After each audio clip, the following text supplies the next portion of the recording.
You? You're...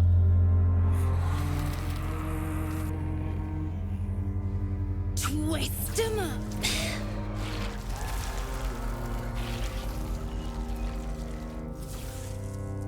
That druid idol I took? It changed me. I can do all sorts of stuff now, not just the vines. The vines won't last forever. I don't suppose I can stay with you. Just till you find Mum and Pops. I won't be any trouble, I swear it. Don't call the doctor yet. I've got potions, sutures. I know I can do this. His corpse. It's Arabella's father. The horror of his end I daren't contemplate. It isn't true. It isn't! Daniel! He's still trapped there. He needs help. You're Halsin. Thaniel said to find you. You must help him, please. Thaniel is trapped in the Shadowfell, but thanks to your efforts, I know where to look. It's done. I have him.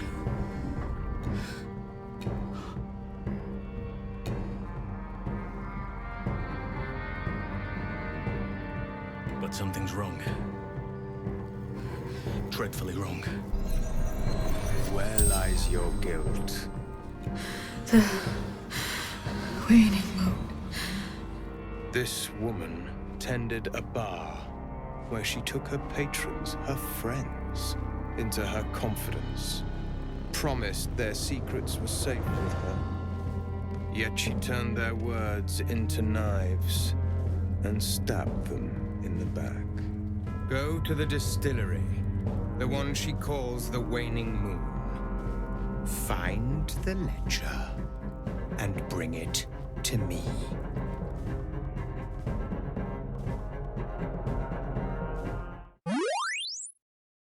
Hello friends and welcome back to my channel. My name's Cinderellimouse and we're back with Baldur's Gate 3. Please excuse the panda eyes. As always, I'm full of a cold. I just catch every bug that's going around apparently these days. So I'm not actually very prepared for this episode. I like to kind of know what I'm doing in advance. So it may go crazy, it may go well. We'll have to see.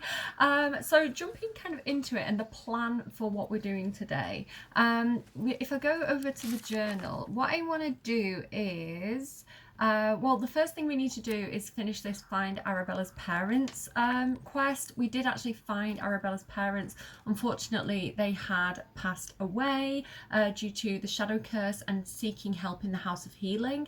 Yeah, we did tell her and she was very upset. It says she was very upset when we broke the news about her parents. We should check up on her once she has had some time to process the news. So we'll do that this morning. We'll get Cordia to do that, I think. The other one that I want to do, we've got a very child-themed episode so far. So the second thing we need to do is seek Thaniel's shadow. Now, this quest, Lift the Shadow Curse, in the last video, we had Halsin actually go into the Shadow Curse lands to look for Thaniel. Now, Thaniel is actually the spirit of the place, the spirit of the land that we're in. And he's this like young druid boy, and so he found him, but unfortunately he was unconscious and he was only kind of like half there. So Halsin said that he's kind of split between two realities. Half of him was in the Shadow Curse lands and we need to find the part of him that remained in these lands. So we're out looking for the other half of Thaniel basically. It says Halsin told us to seek a shadow where flowers still grow. Sorry, that's not what it says.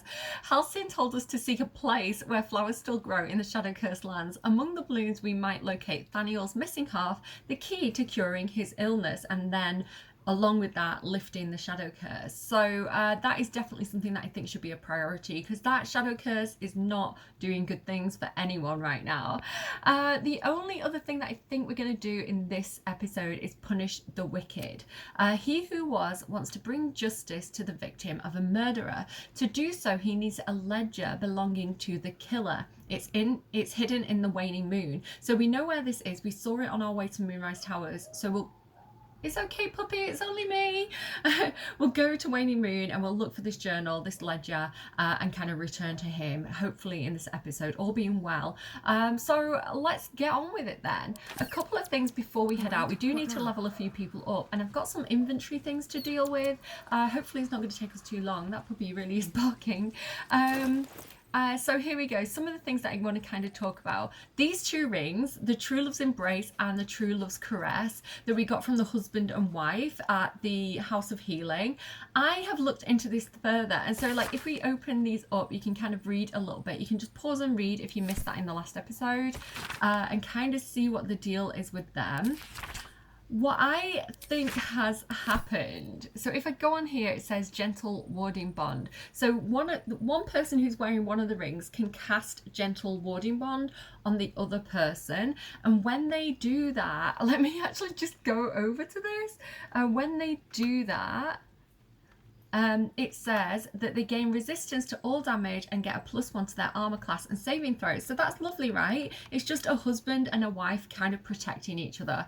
But no, I think there is definitely more to this story than meets the eye, because the wife was a Sharon, and when you read those diaries, there was definitely something a bit suspicious and a bit sketchy going on. One of the things that it says is that the wife actually managed to fight off a whole group of harpers, and the husband had this mystery illness. Now we can reveal a little bit more of what was going on there if we read this spell, because it says, each time the warded creature takes damage, the spellcaster takes the same amount of damage. So if the husband has cast this on the wife and she's fighting those harpers, he's taking the damage. This is why she didn't have a scratch on her. And I think that because in the book it says, not the wife's diary, let's go to the husband's diary. It says here, Miranda faced down an entire troop of harpers, killing every last one. She didn't have a scratch on her. And then also it says, I know Miranda said not to, but I went to the House of Healing. Blood leaks from my nose and ears. He had this mystery illness, and I think that's genuinely like what the problem was. And then the nurse kept asking about my ring, and when I told her myself and Miranda just got married, she looked at me strangely. So she knew what was going on. So yeah, like basically Miranda was using her husband to take the damage so that she could fight, and I don't think he knew. These rings are kind of problematic, but I do actually have a little bit of a plan for them. So how does this work? I need to figure out which way round this works, because what I want is one of the magical pair of rings allows the wearer to receive warding bond from a creature wearing the matching ring. So I want the person who has warding bond, this is the person who doesn't take damage, I want to give that to Dirge and keep this one with Cordia for future use, because there might be something coming up in Act 3. So I'll have to make sure I remember to do this. There might be something coming up in Act 3 where Dirge could really, really use that added protection, where somebody else takes the damage when he's fighting. Big brain time. Some of you might have an idea of what I'm talking about. So yeah, I'm going to have Cordia keep hold of that. Another couple of things. Now I do want to go and give some items to the people at Last Light Inn. So there's some children there, and I've got a lot of items that I thought maybe the children could make use of.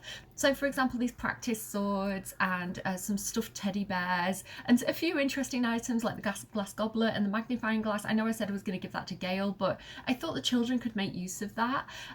And then a lot of books as well, because, you know, maybe they're bored, maybe they'll like a lot of storytelling, and, you know, missives of Candlekeep and things like that. So stuff to keep them amused. Also maybe a lockpick kit or two, because I don't know, they are a little bunch of future thieves, I think, in the tieflings of Last Light Inn. So I'm going to give all that stuff to Moll probably, or Mattis. We'll see when I get there.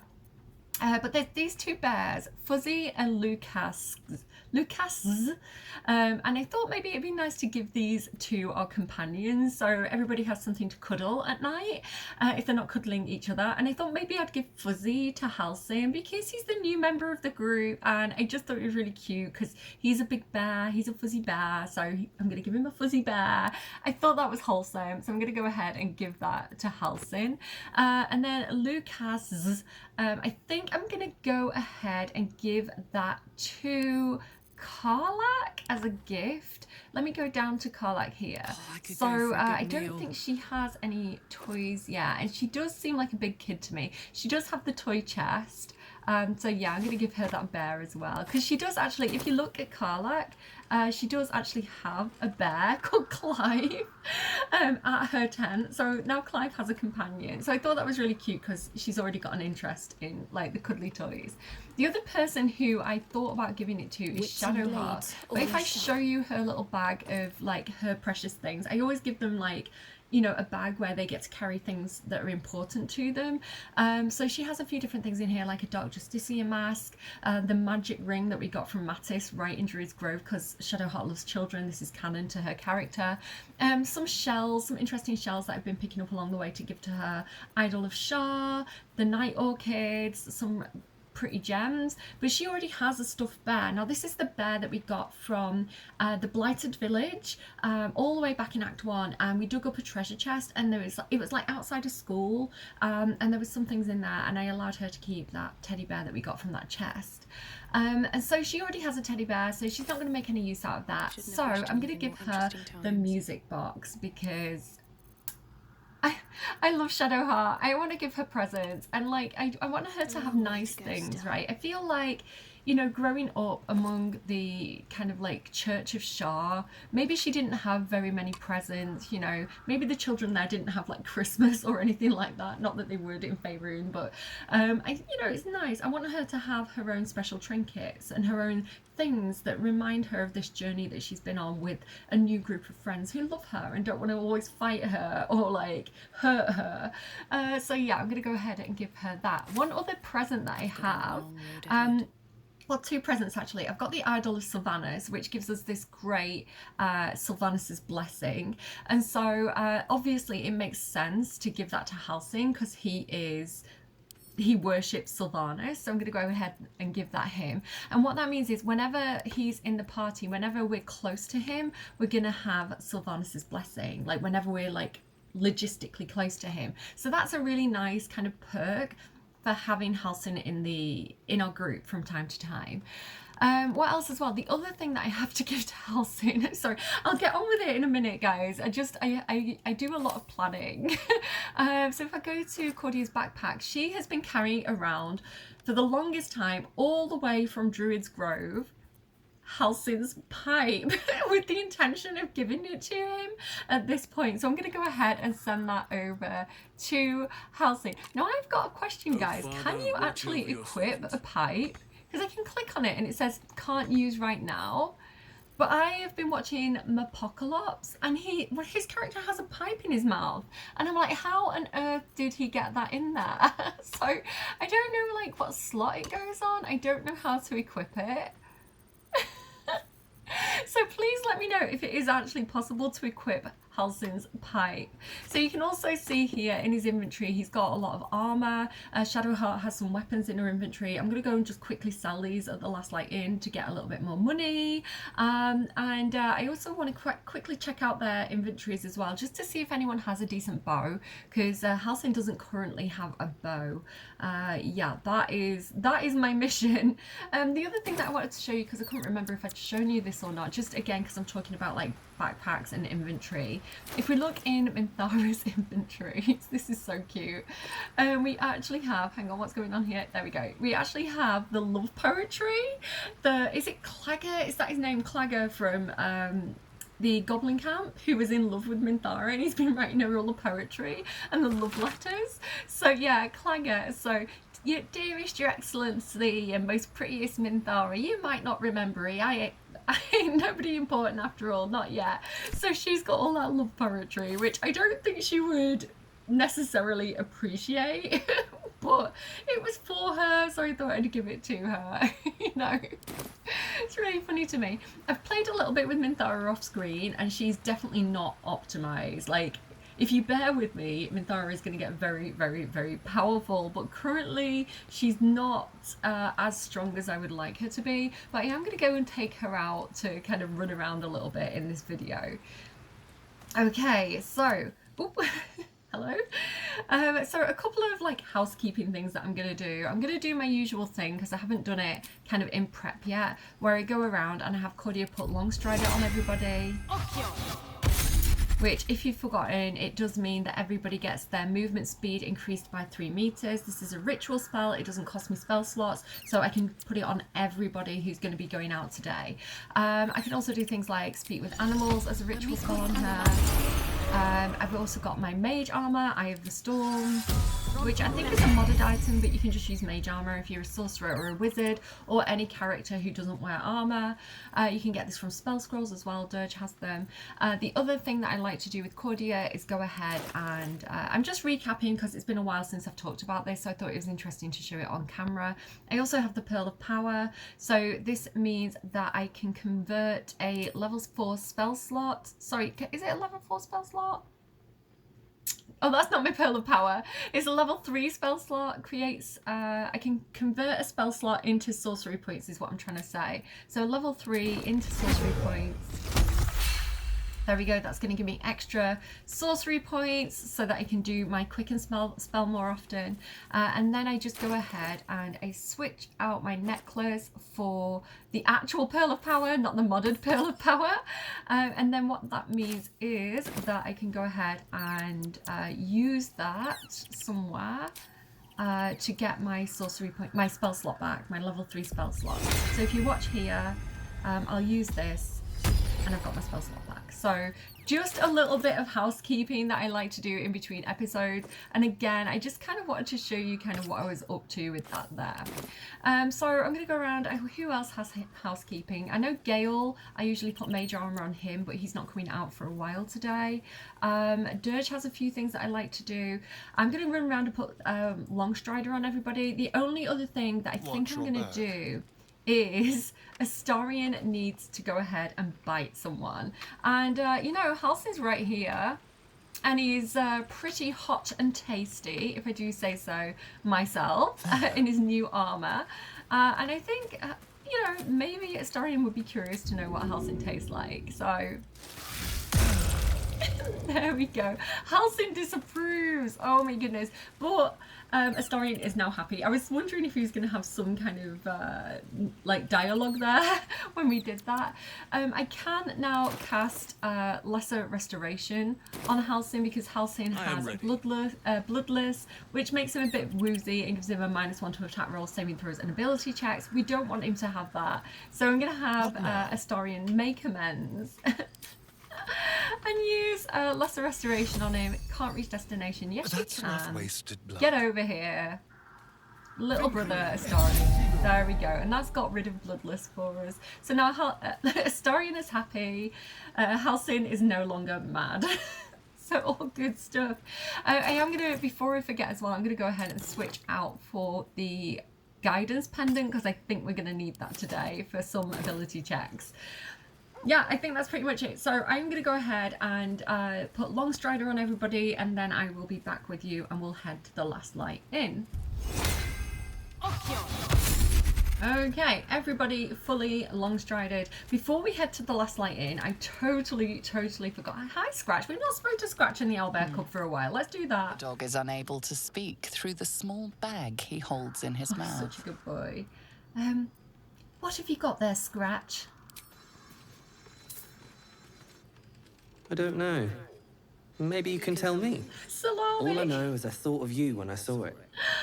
Oh, he's such a good boy. I kind of want to give him the salami. Like, what does that mean? What does that even mean? The dog saw salami, a sausage, and thought, that reminds me of Cordia. Explain that one to me, Scratch. I kind of feel like Scratch should have this. You know, I feel like let's at least play fetch with him with the salami. I think you can use this as a weapon as well. Yeah, 2 to 5 damage. Let's go ahead and throw that for him. Hey, good boy. Want to play fetch the sausage? Where is he? Where did he go? Hey, hey, hey. There we go. A little game of fetch the sausage before we go on and do something a little bit more serious today. The Owlbear Cub is off over there, so we'll talk to him later, probably. Okay. Arabella, just hanging out with Sir Fuzzlelump, you know, as it is, and Withers. So she was quite angry with us. She actually looks quite angry, to be honest. I wish, okay guys, so patch 8, the stress test is live, and I've been kind of watching a couple of people playing and like the new subclasses and things like that, but photo mode, I'm kind of mad that I don't have photo mode right now. I'm kicking myself. I'm like, why didn't I sign up to the stress test? But to be fair, I think I would have had to have like a non-modded version of the game if I'm kind of bug testing, so that's kind of why I didn't apply for the stress test. But I have got FOMO right now. I really wish I could play with all those new features. Yeah, but photo mode right now, I would be using it on Arabella because she is glaring at me. Okay, let's see what she has to say. I'm scared this is going to go wrong, so I'm going to save. Okay, wish me luck. I don't want to upset the child. I don't believe it. They can't be. Breathe, child. Resist not the winds of change. Let them carry thee. No. No! Listen. Dost thou not hear it? Where creation meets ruin, where morning meets midnight, the root of all being. Balance. She's a Libra. They're dead. I can't. Balance. Your very soul is tangled in shadow. Arabella's magic, wild as cursed briar. Her talent is now yours too. The girl must learn the ways of the arcane, but she shan't remain here. Why not? I'm not sending her out there alone. Arabella holds a power beyond reckoning. That of the decaying forest and the seedling that bore it. But it is unbalanced. Her yoke is already heavy. If she walks thy path, it will surely break. Okay. Arabella will depart once thou dost leave these accursed lands. She will find her way safely. Thus, it is fated. Bowman, you're making me leave. Fear not, girl. The weave knows thy purpose. It will guide thee, if thou dost listen. Oh, Withers, perhaps she could stay with us a little longer, you know, learn a few things before she sets out there alone.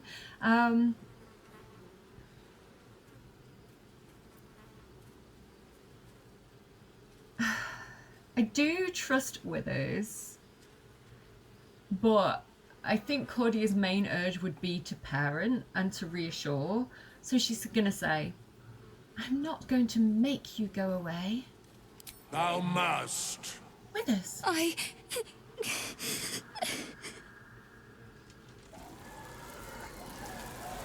You feel her grief fade as if it were your own. There is a lightness in her now, veiling the power within, soothing it. Is that my future? Is that why they died? It is. It's wonderful. Thank you, Bowman, for being nice.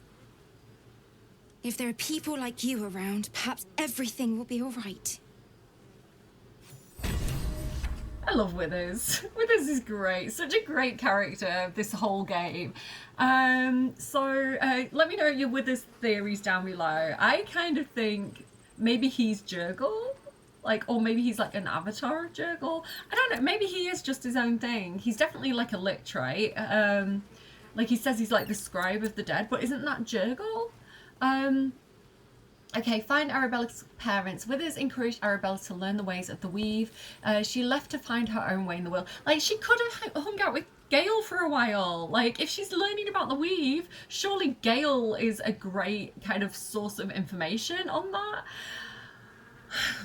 I don't know. I kind of wouldn't...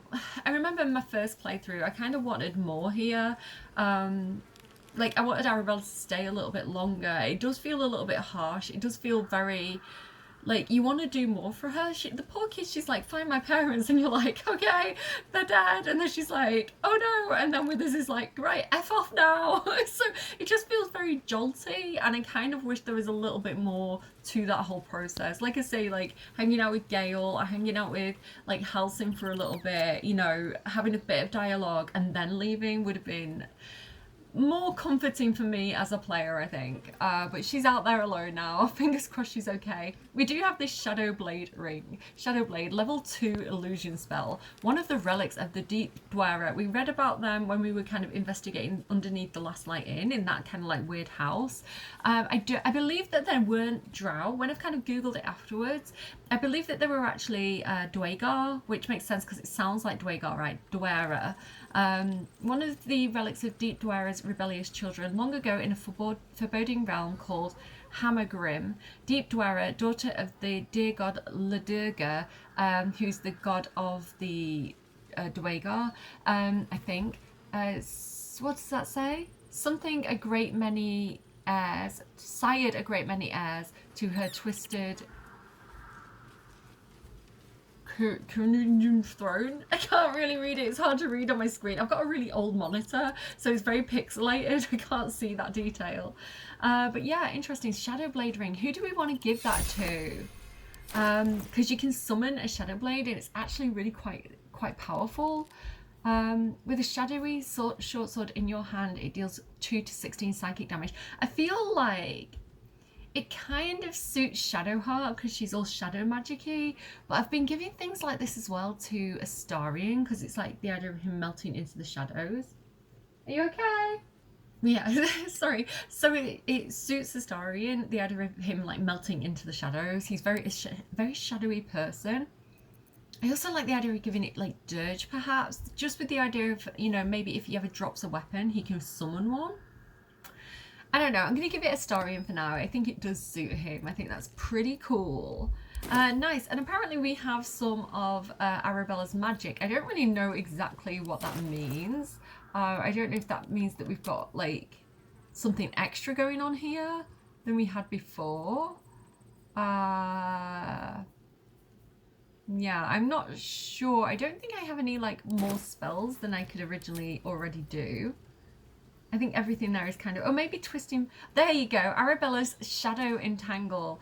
Cast this upon shadow and undead creatures to entangle them. The entangling surface can affect any creature who moved through it. Okay, cool. Nice. So we have a little extra spell. I don't know if I'm going to end up using it, but it is cool that we kind of like share her magic. Can we say anything else to her before she leaves? If Bowman says I'll be all right, I'll be all right. I wish it was different. I wish Mum and Pops was here. I do too, dear. You've been so strong. They'd be so proud of you. I don't feel so strong. Or anything, really. Just tired. Same, girl. Same. In this political environment, we all feel tired. Hey, Withers. Fate spins along as it should. Dost thou require a new ally? Or mayhaps a resurrection instead? I'm alright actually. I thought you were going to have something else to say about Arabella, but I guess not. I need to sort out my hair. It's driving me crazy. Always fiddling with my wig in these videos. I try to leave it alone, but it catches on my eyelashes. Okay, and I've seen as well, like, sometimes it makes my eye look really droopy because it's like pushing my eyelashes down. I look like I've got a lazy eye. Not that there's anything wrong with that. If you guys have got a lazy eye, like, I don't know, embrace your individuality or something. I don't know how you feel about your lazy eye. I'm assuming that you've got a lazy eye now, viewer. I'm just going to shut up and move along. So I feel like that went pretty well. I do worry a lot about Arabella being out there on her own. I guess it's kind of like a bit of a Thaniel situation. She's a druid. You know, he's saying like the land will guide her, the weave will guide her. She's got this kind of druidy magic. So maybe it is like a Thaniel situation where she has a similar destiny.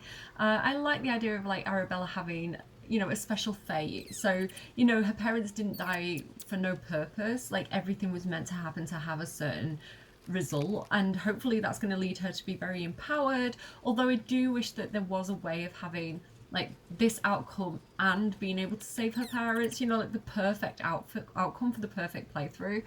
Anyway, I guess we're going to head over to the last light in with this little team. Maybe we're going to get some dialogue. I'm going to shut up. You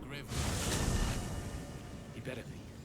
Or I'm a dead man walking. No chatting. I thought because we had Halsin in the party that maybe we'd have like a little bit of new dialogue, but I guess not. I'm gonna first of all head over to Damon and just give him some of these weapons and armor that we've got hold of. I could have done this off camera, but I wasn't feeling very organized, so you're getting to watch me do it. So joy of joy. Need anything? Let's see what you have. I don't actually need anything from you. I'm just going to give you all this random stuff. So that's not the button that I was trying to press. There we go. Give you this. And all this armor as well, which I'm surprised that Halsin can carry all this because he's not that strong, surprisingly. There we go. I think that's everything. So I'm just going to go ahead and balance offer. He hasn't actually got enough money to give me everything. Ooh, do I want to take this? No, what I do need is a decent bow for Minthara, if he's got any like special bows, but I don't think he does. I think we've taken the good bows off him. No, nothing too interesting. I do need a little bit more purple dye though for Minthara. Not green dye, swamp green dye, that's what Halsin uses. There we go. Is there anything else that I can get? Maybe a shield, Enforcer shield? When a creature misses the wielder with an attack, they gain a 1d4 bonus to their next attack roll that deals non-lethal damage. Yeah, do you know what? We might as well. Rather than missing out on the money, because he's already maxed with his attitude. So rather than getting nothing, we might as well take that. Okay. I think what I'm going to do now then, in that case, because there's quite a difference there, I'm going to take one or two things back off him. And we'll go and give these to like the Harper lady. And kind of, you know, do that. A little bit more. Balance offer. There we go. Okay, barter. Beautiful. I'm happy with that. I'll be here if you need anything else. Thank you. Yeah, let's go and check the Harper lady then. We'll give her these extra bits. And again, like I say, I just want to check and see if she's got anything that might be suitable for Halsin. If you guys can think of anything as well, let me know in the comments. I did go back to Moonrise Towers in between episodes just to check all the inventories there. And there wasn't anything that stood out to me. If you're all right by Jaheira, you're all right by me.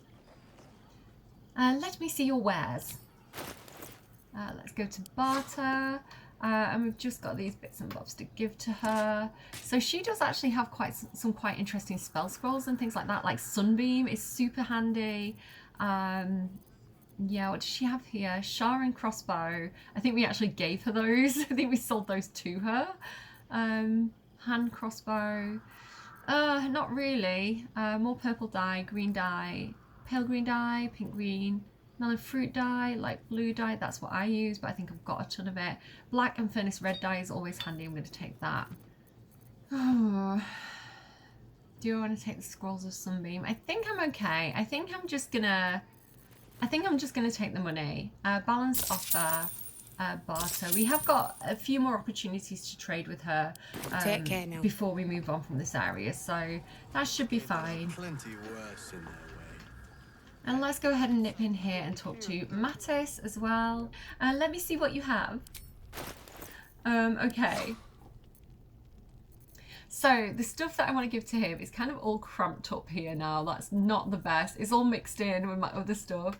The swords, the frumpy hair, the training shield, the lockpick kits I said I was going to give to them.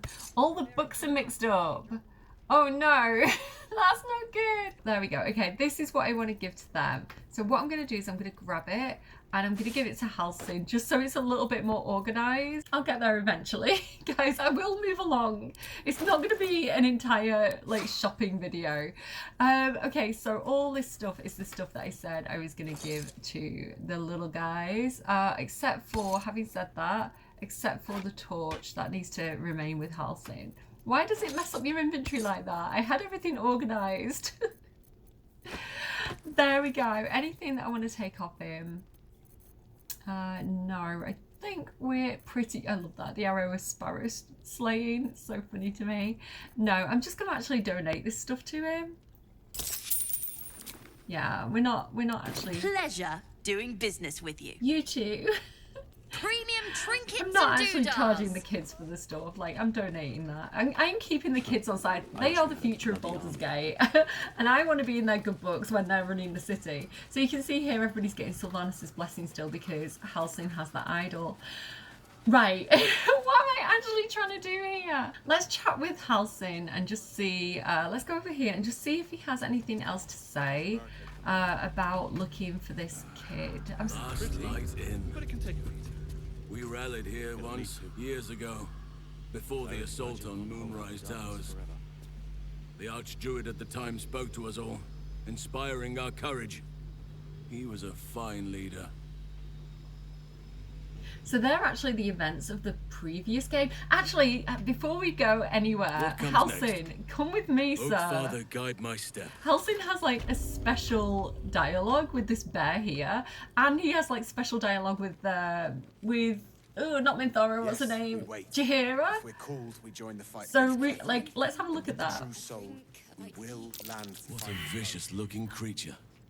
I swear its eyes are following me. No, he failed the check. What I'll do is I'll get that check off camera and I'll put it in there and you can see what he says about this bear.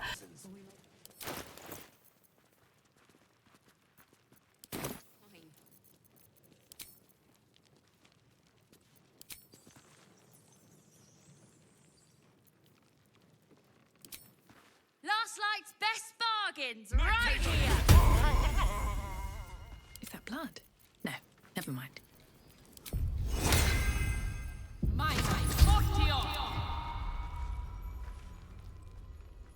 Whatever shall it be? Is that Darkmoor the Wicked? I don't believe it. His territory ran from the Wood of Sharp Teeth to Cloakwood. It took half an army to drive Don't be him out. shy. Have a gander How did at he the end up finest stock. But yeah, let's go and chat quickly to Jaheira because they word have it shall special be, then. dialogue. The Archdruid Halsin. Do not be surprised that I know your name. You fit a rather singular description. And one survivor of the Shadow Curse's fall ought to know another. So this is like the lore from previous games. We never actually got to meet when fighting Ketheric that first time. It is an honour to see you again, High Harper. No one who witnessed that battle is likely to forget it. I like this one. It is an honour to see you again, High Harper. How does Halsin talk? I tried. No need for titles. You may call me Jaheira, so long as you are content to be known as Halsin. And the honor is mine. Your stewardship of the Emerald Grove has made for something of a story among the circles. The apprentice who survived the Shadow Curse and carried his masters home on his back, who was raised their master in turn and searches still for a way to save what was lost. But I ought to warn you, Halsin. Much as it shames me, it is not the curse I come to cleanse, but the cult. Teamwork makes the dream work, baby girl.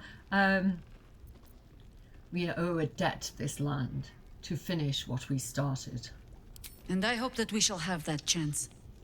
But not at the expense of the world entire. It has become my way, perhaps, to always have one eye on the next fight. Or better or worse. That is the cult. Though I will not be the one to fight it, I think. The one you journey with? We have already spoken of infiltrating Moonrise. We did it One already. carrying a tadpole, a true soul, might be able to reach Ketheric. And then, perhaps we will find a way to fight both our battles. Okay, so speaking of lifting the Shadow Curse, that is the plan for right now. Have you forgotten what's at stake? Your iron hand knows. Did you need anything? Something to eat or drink? Act like it. Saving. Let's head out. Got to trust Jaheira. Okay, I love that. I love that they thought to add that whole like backstory or the lore there, but it's entirely optional. It's not like forced down your throat, you know?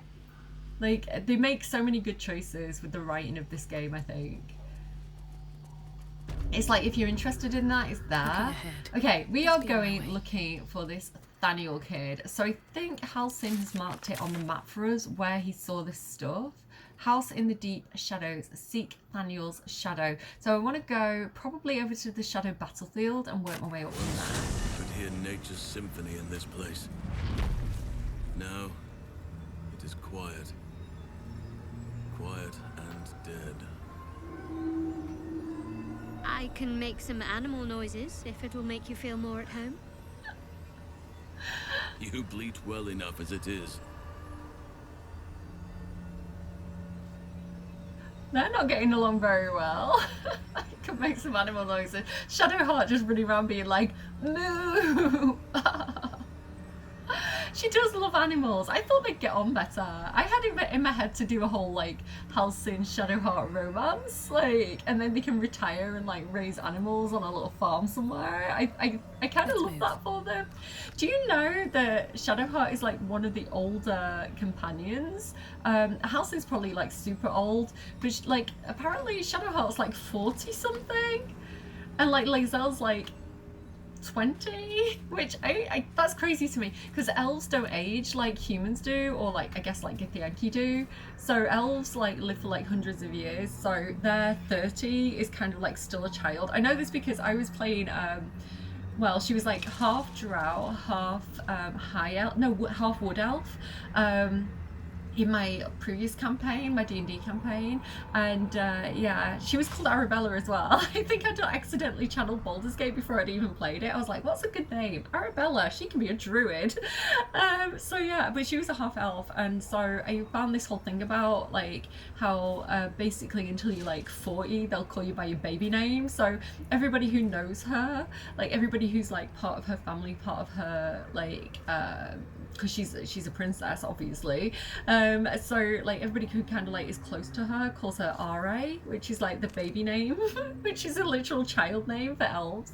So I don't know. Anyway, moving swiftly on, but I love that because I'm 40 something. So being able to like be like, I'm a child elf. I liked it.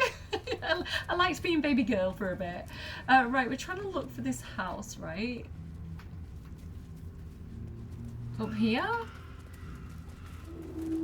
Not that. Have I gone the wrong way? Let me check the map again. Which may just go off completely in the wrong direction. Yes, I have. So I think I was meant to go this way. Yeah, it's right there. It's right there. And it's auto-saving because it knows I'm so stupid. Okay. Dead Githyanki warrior. This is... She was no fun. All I wanted was to play.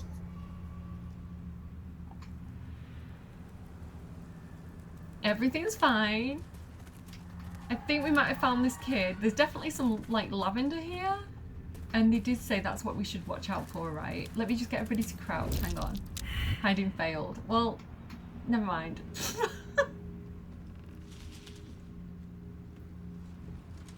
Boo! I scared you! I saw it! Nobody beats me at hide and seek. That's him. Like an echo of Thaniel. Remolded by the curse. We need him if we're to put a stop to all of this. Will you play with me? So we've got a lot of different options. Play. This is no place for a child, if that's even what you are. I want to play with him. I want to say yes. In a moment, maybe. Have you seen another little boy? His name is Thaniel. Because his name's Oliver, right? I don't know anyone called that. Don't ask me again. Now play with me.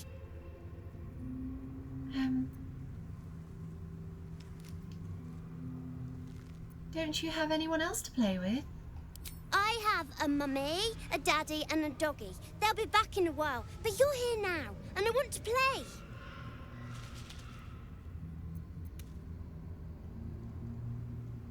kind of want to click this because I'm curious, but I'm just going to say, you want to play? Fine. I think, like, again, like, gentle parenting, like, getting on his good side. He definitely feels a little bit dangerous and slightly insane for a child. So I think we definitely want to, you know, approach nicely, you know, play his little game, get on his good side, you know, not going too hard and too fast, because he might not remember who he is. He might not know who he is. And so if we're like, you need to reunite with Daniel straight away, I feel like that could be a bit of a shock for him. He could react badly. You want to play? Fine. All right. I'll hide, and you seek. Let's make this quick. We need to reunite him with Daniel. Find me, and you win. Okay. Alright, let's begin. Get ready. And no cheating. Wish me luck, guys. I do have see invisibility, which is going to help. He's gone this way. He's going that way. He's going that way. Moving ahead. Where did he go? He's over here somewhere.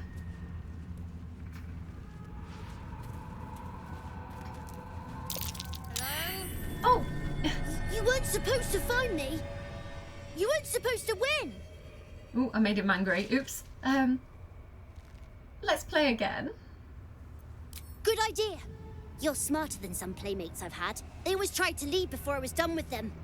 Try to find me again, but my family will be looking for you at the same time, so don't get caught. Okay, everybody crouch. Okay, we're in turn-based mode. Where did he go? Like, I want to avoid... Have to keep going. I want to avoid Mummy. Do you see Mummy? Best mummy ever. I'm concerned about his choice of parenting style and daddy. Strongest daddy ever. I think you'll find the strongest daddy ever is Halsin.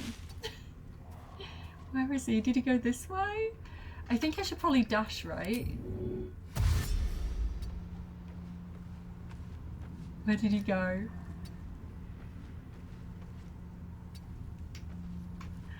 Where does he go, guys? Is he out here? What if I misty step out here? I'm scared. I'm scared of this guy. The thing is, I do have see invisibility, and not everybody else does. Can't afford to stay idle.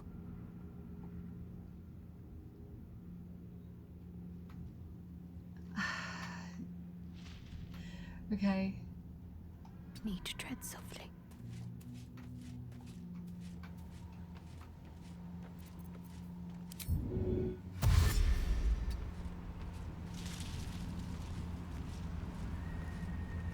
Over here?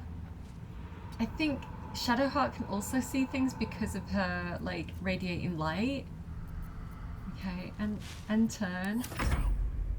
I don't know where this guy is. Right, let's go this way with Will. I'm not sure what I'm doing here. This is quite a new thing to me, so tiny bit nervous. Dash. Oh, hiding successful. So he's here somewhere? He must be here somewhere.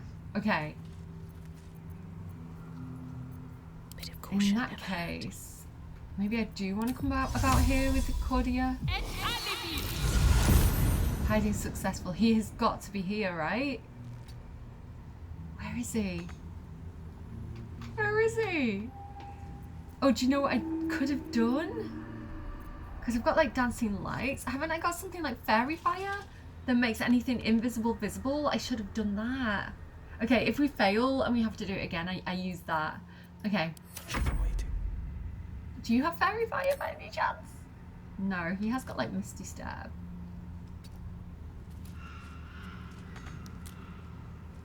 Careful. Just having him walk around in case he like reveals him. Okay, I think that's all I can do. Low and quiet. Halsin, I'm pretty sure he's over there because that's why it's like rolling to see if he sees us. he's got like the light spell. He's got fairy fire. Take it, Dave.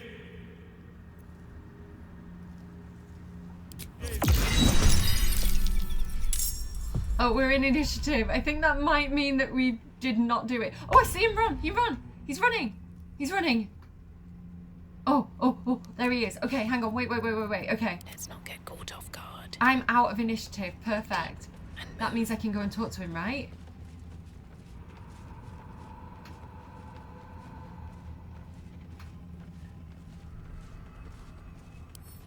Talk. You're good at this. Did I do it? Are you sure you didn't cheat? But I can't let you think me a bad sport. Here's your prize. You'll need it. What do you mean I'll need it? Oh, Outlander, Child's Play, Halcyon is inspired. Move, I want to see what this says. We managed to beat Oliver at his own game. He gave us a prize for finding him. We receive a Ring of Shadows with Pass Without Trace. Again, maybe that would be good for Astarion, because he's kind of like our stealthy infiltrator guy. Okay, cool. Like, will he come with us now? I want to have a word. Not back to glow, are you? Nobody likes a bad winner. Though shrouded in shadows, the child's resemblance to Thaniel is unmistakable. This must be his dark half, warped by the curse. I still think you might have tricked me. If you did, I'll figure it out. A smart little boy like you, I'm sure you would. It's very Carl Jung, isn't it? Like your dark half, your shadow. Very, very Jungian philosophy. I know who you really are and where you really belong. You need to reunite with Thaniel. Spoil sport. I'm not going back. I like it here. I've made a family for myself. I get to play all the time. I'm an only child. I can relate. My imaginary friends, top guys, lunge at him. Ugh. Can I not let Halcyon do the talking? I feel like the top one's really harsh. Let's, rather than saying don't, because top parenting training tip here, if you say don't to children, sometimes it can provoke a, well, why not, like, try me kind of thing with them. So rather than saying don't, there's other ways to say it. So I'm gonna say, like, there's no need to make this harder than it needs to be. Not harder. Impossible. I don't want to play with you anymore. Oh, wait a second. He's gone, and we need to follow. He'll... Oh, sorry about that, Will. It kind of cut you short there. He's fled. We need to track him down. Wherever the curse is the strongest, that's where he'll go. That's where he'll feel safe. He's scarpered. We'd better track him down if the shadows don't stop us first. So let's investigate. We've got this portal now, really interesting. But let's investigate what's going on here. There's another dead Githyanki here. Open up. So these must be the people who played with him previously. And do you know what? If he has, like, slayed Githyanki, like, he's probably quite hard to fight with Mummy and Daddy. Well, at least we know what is, like, is coming next, kind of, because we know that they're kind of like shadow wraiths. We've fought them before. We know what to do. Like, we've got a handle on this, I feel. Locked chest. Guidance me, guys. I'm gonna need it because I do not have good lockpicking skills. Let's go ahead, let's let Halcyon guide us for a change. Why not? I don't want to use up my inspiration because we're gonna need it. But let's try again with Thieves' Tools. It's only 10 and I'm not hitting it. There we go, I got it. Ooh, we've got special stuff. So these are modded items. They'll be from one of the mods listed down below in the description box. Maybe I'll use them, maybe not. Maybe I'll decide off camera, but they're definitely Halcyon themed. Landstrider Garb. You get a +1 to spell save DC. Lunar Bestial Fortitude. You have a +2 bonus to armor class. You also have advantage on saving throws against spells. This effect persists while using your druidic wild shape ability. Green Bed Regeneration. When starting your turn on a plant growth surface or vine surface, you regain 1d4 hit points. Ooh, and that's just a variation on the same thing. And then we've also got Landstrider Gloves. If the wearer heals a poisoned creature, it's no longer poisoned. Winter's Clutches. When you deal cold damage, you can get 2 turns of Encrusted with Frost. And I think this is what's meant to be in here, the Ring of Mental Inhibition. When a foe fails a saving throw against one of your spells or actions, they gain mental fatigue for 2 turns. So we've got some really decent stuff from that chest. I'm glad I remembered to open it. Yeah, pick up those items. We'll leave the kind of rotten fruit in there. I'm so sorry to the Gith Yankees. And one of my favourite things, this little owlbear toy. It's so cute. This is going for sure to Shadowheart, to my wife Shadowheart, because honestly she loves the owlbear. I know she plays like, she has that like tough front when we first met the owlbear, but honestly I can tell she's a softie for it. There's also this wooden desk, which I guess I'm also lockpicking. Give me my bonus, please. I like that both Halcyon and Shadowheart can give us that kind of like cat's grace and the advantage on all the different types of checks. Okay. We have Oliver's diary. I know you shouldn't read people's diaries, but I think it might be important to do so in this specific situation. Dear Diary, Day 1. Nothing ever happens in this town, and I'm ready to go to the gate. If Mother won't let me, I'll run away myself. She says my lungs are too weak for the smoke, but how am I living at all, when all I do is milk the Rothay? Day 7. Ha! A strange fog is descending all over our town. Hasn't left in days. Getting hard to breathe. Mother is eating her words, saying that we should head out to the city, to stay for a while until it lifts. We go at dawn, so he's happy he gets to do what he wanted to do and go to the city. Day 14. We tried to leave, but there are creatures from beyond the grave skulking around the outskirts of our land. It's too late. Day 21. The Rothay are all possessed, knocking down their fence, battling and bashing one another to death, dying and then fighting again. These shadows are everyone, right outside our window. I can't see more than a few strides out. Day 28. I'm not dead yet, but I'm gonna die here, aren't I? I can hardly breathe. Why does it not get into our house? Why doesn't the curse take us already? Day 35. I can't stand this. I've been trying to write a memoir of myself, but it's still no good. I'm too weak to pen fine words. I'm going to die unremembered, be what may. It's getting pointless to cower in here. There is nothing we can do about this all-encroaching dark. Tomorrow, I will walk out into the fog, and I will laugh. With love, a farmhand, forever to be unknown. So this is Oliver, apparently the mortal form of Thaniel. And I guess he was just a normal mortal kid who was living with his parents in this house, raising Rothay like farmers. And then this is kind of what's left of the place. Anything in these baskets? There rarely is, but just to be sure. And then let's just quickly check that there's nothing over here before we head through that portal. No, I don't think so. You can jump across up there, but I think we've already been here. Dead Harpers? No, maybe we haven't. Okay. Oh.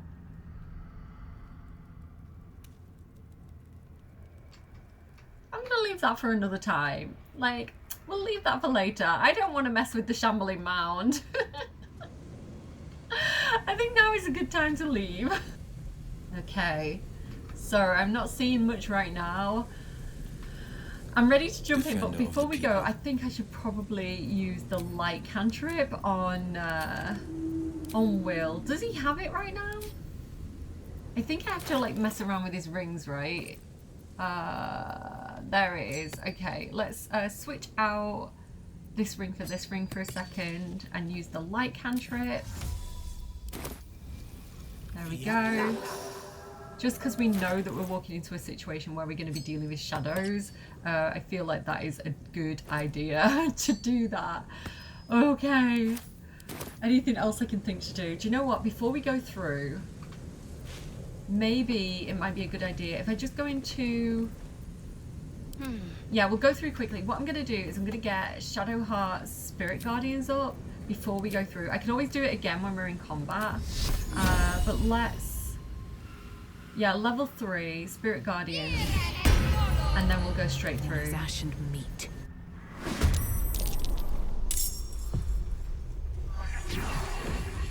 Okay, yeah, he was ambushing us. So Daddy is using Lecture on Will. What does that even mean? Daddy's Lecture. Okay, Baldur's Gate, you can't talk to me like that. Daddy infuses his hands with putrefying energy to discipline the naughty children. Oh my god. I have never read that before.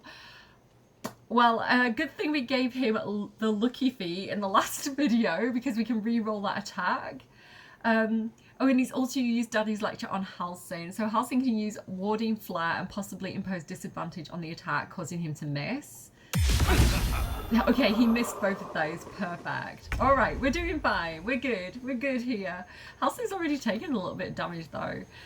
Let's go ahead then. And my technique, if you remember from the last video, we do have things like Guiding Bolt, which is awesome. But my technique for Halcyon is going to be Sanctuary, so that he can't be attacked. And then I'm going to go in with Moonbeam. I'm going to level 3 because we want to do a lot of damage here. In fact, actually, I think I should probably go for Mummy next because she's next in the attack lineup. I'm not going to attack, he's under this Night Dome anyway, whatever that is, but I'm not going to try and attack Oliver. We're going to leave him alone. He's just scared.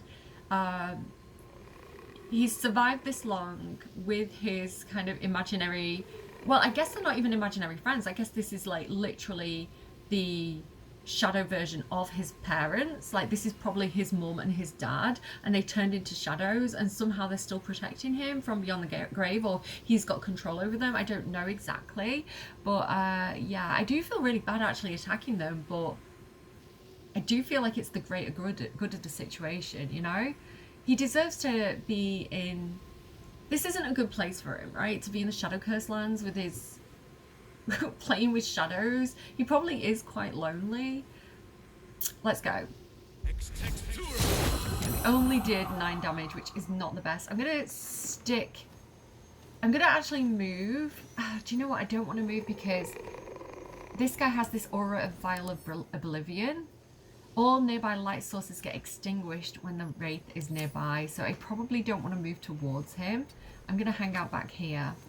Make them come to us, to the Spirit Guardians. Alright. I'll make my own fun if I have to.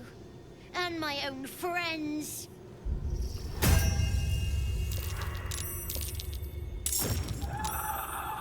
Okay. Alright, we're okay. Mummy didn't really do very much, I don't think. I don't actually know what she did. She also has that aura of Vile Oblivion though. Okay, I can't do Sunbeam for some reason. I don't know why I'm prevented from doing that. There's all these like little shadow friends. They've only got 1 hit point each, so they're like the Ravens, they're going to go down easily. So they're not the priority of like what to hit. Why has she not got her action? Or maybe because I already had taken an action before we went in there. I wasn't expecting that. I'm a little bit bummed about that. I think I should probably take a potion of speed. Oh, maybe I should have done that in the middle. I should have done that in the middle of us and given it to all of us. Oh my god, why is Will down? Will is sleeping? Oh no. Okay, what I'm going to do with Shadowheart then, I'm going to go over here so that I'm not getting caught in these auras. I'm going to go around the auras. Yeah, one of those kids is down. I'm going to go to about here, and then I'm going to use Sunbeam because it's such a powerful spell on Mummy, Daddy, and that other kid. Okay, brilliant. I was kind of hoping that Will would get up from that. Like, if I did damage to them, it would break their concentration and he'd wake up, but I guess that's not the case. Okay, I can get pretty close back to everybody, but not quite. So I'll go slightly in front of them. That's as good as I can do. Okay. Still on my feet. All right, girly girl pop. What are we gonna do here? I don't have very many light spells. I do have lightning bolts.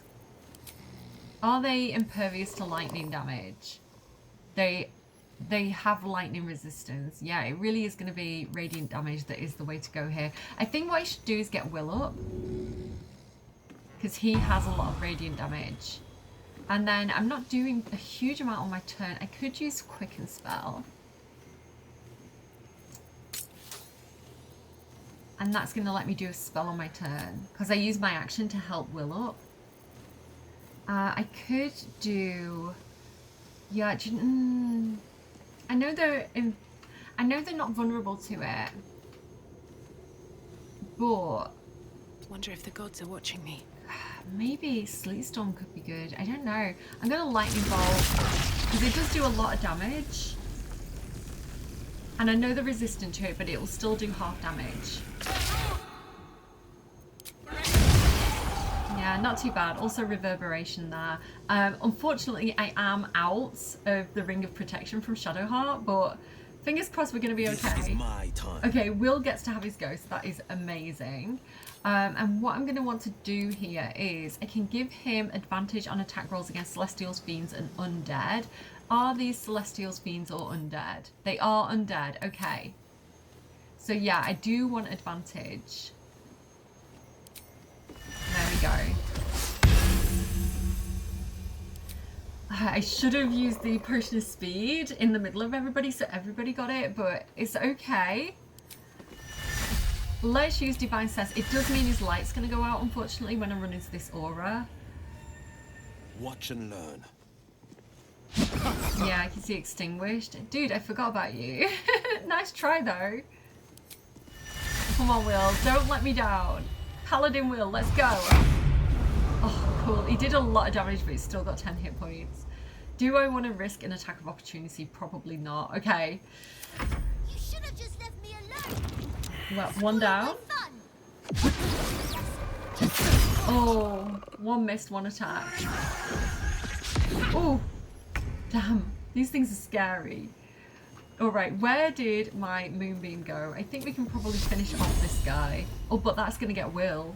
Let's go for this guy. Sweet. Good job, Halcyon. Not breaking things. Okay. And what do I want to do next? I'll probably heal everybody. Mass healing word. Good job. Let's get close to Shadowheart. Perfect. Okay, what are you going to do? Let me show you my favorite toy.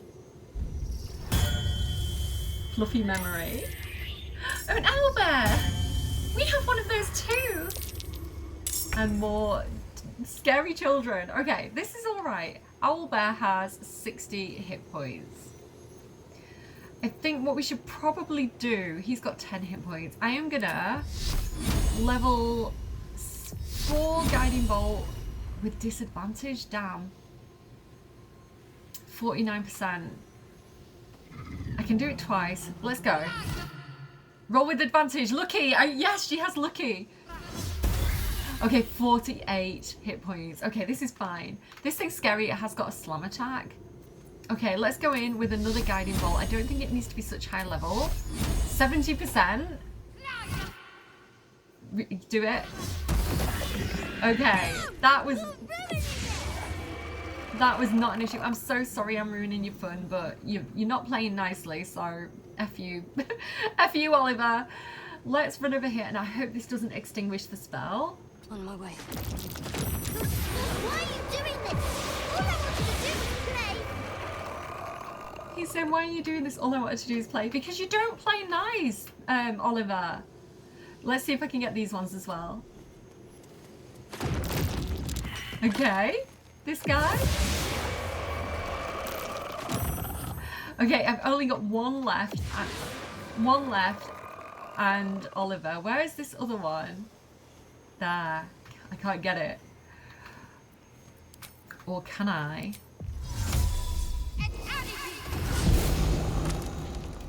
Perfect. Okay, so it's only Oliver left. Hopefully he's just going to give up now. The Night Dome is only at 20%.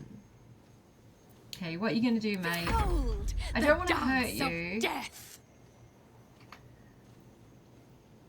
I think I'm just going to heal and see what he does. On the victor's path. Because I don't want to actually hurt him, right? Elsie, can you like talk to him?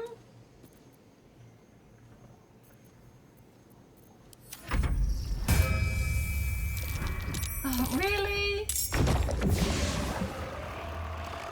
Mate, this is not the way. How long is this going to go on for? Why couldn't you just leave me alone? Why can't I just stay here playing? I had everything I've ever wanted, right here! And you've ruined it. I'm not leaving. You can't make me. Be gentle. He's much more than a child. But he doesn't truly know that. Daddy Halsin. That's canon, by the way. Daddy Halsin is canon to the game. Okay. Yeah, gentle parenting moment here. Guided by Daddy Halsin. People are dying for the sake of your fun, kid. Talk to him, Halsin. I like this. Like, there's so many good options. You don't have to leave. All you have to do is lend Thaniel your strength. You have what you want, but not what you need, Thaniel. He's your friend, your kin. He's you. But yeah, I think this is Halsin's moment. So talk to him, Halsin. You know what needs to be said better than anyone. Why am I so red? I'm excited. It shall be done. Oliver, nobody is making you leave. This is your home. But it is dark, empty, lonely. I don't want you to be alone. I want you to be with Thaniel. Why should I go back to him? He abandoned me. No, you were stolen from each other. Neither of you are to blame. And I know your pain. I truly do. Thaniel was my friend also. I played with him, grew up while he stayed the same. He made me who I am today. And then he was ripped away from me. Same as for you. But you need not be alone any longer. You need not invent friends. Thaniel is back. He is waiting for you. Fine. I'll do it. It might be nice to be with him again. Bye. And thank you for playing with me.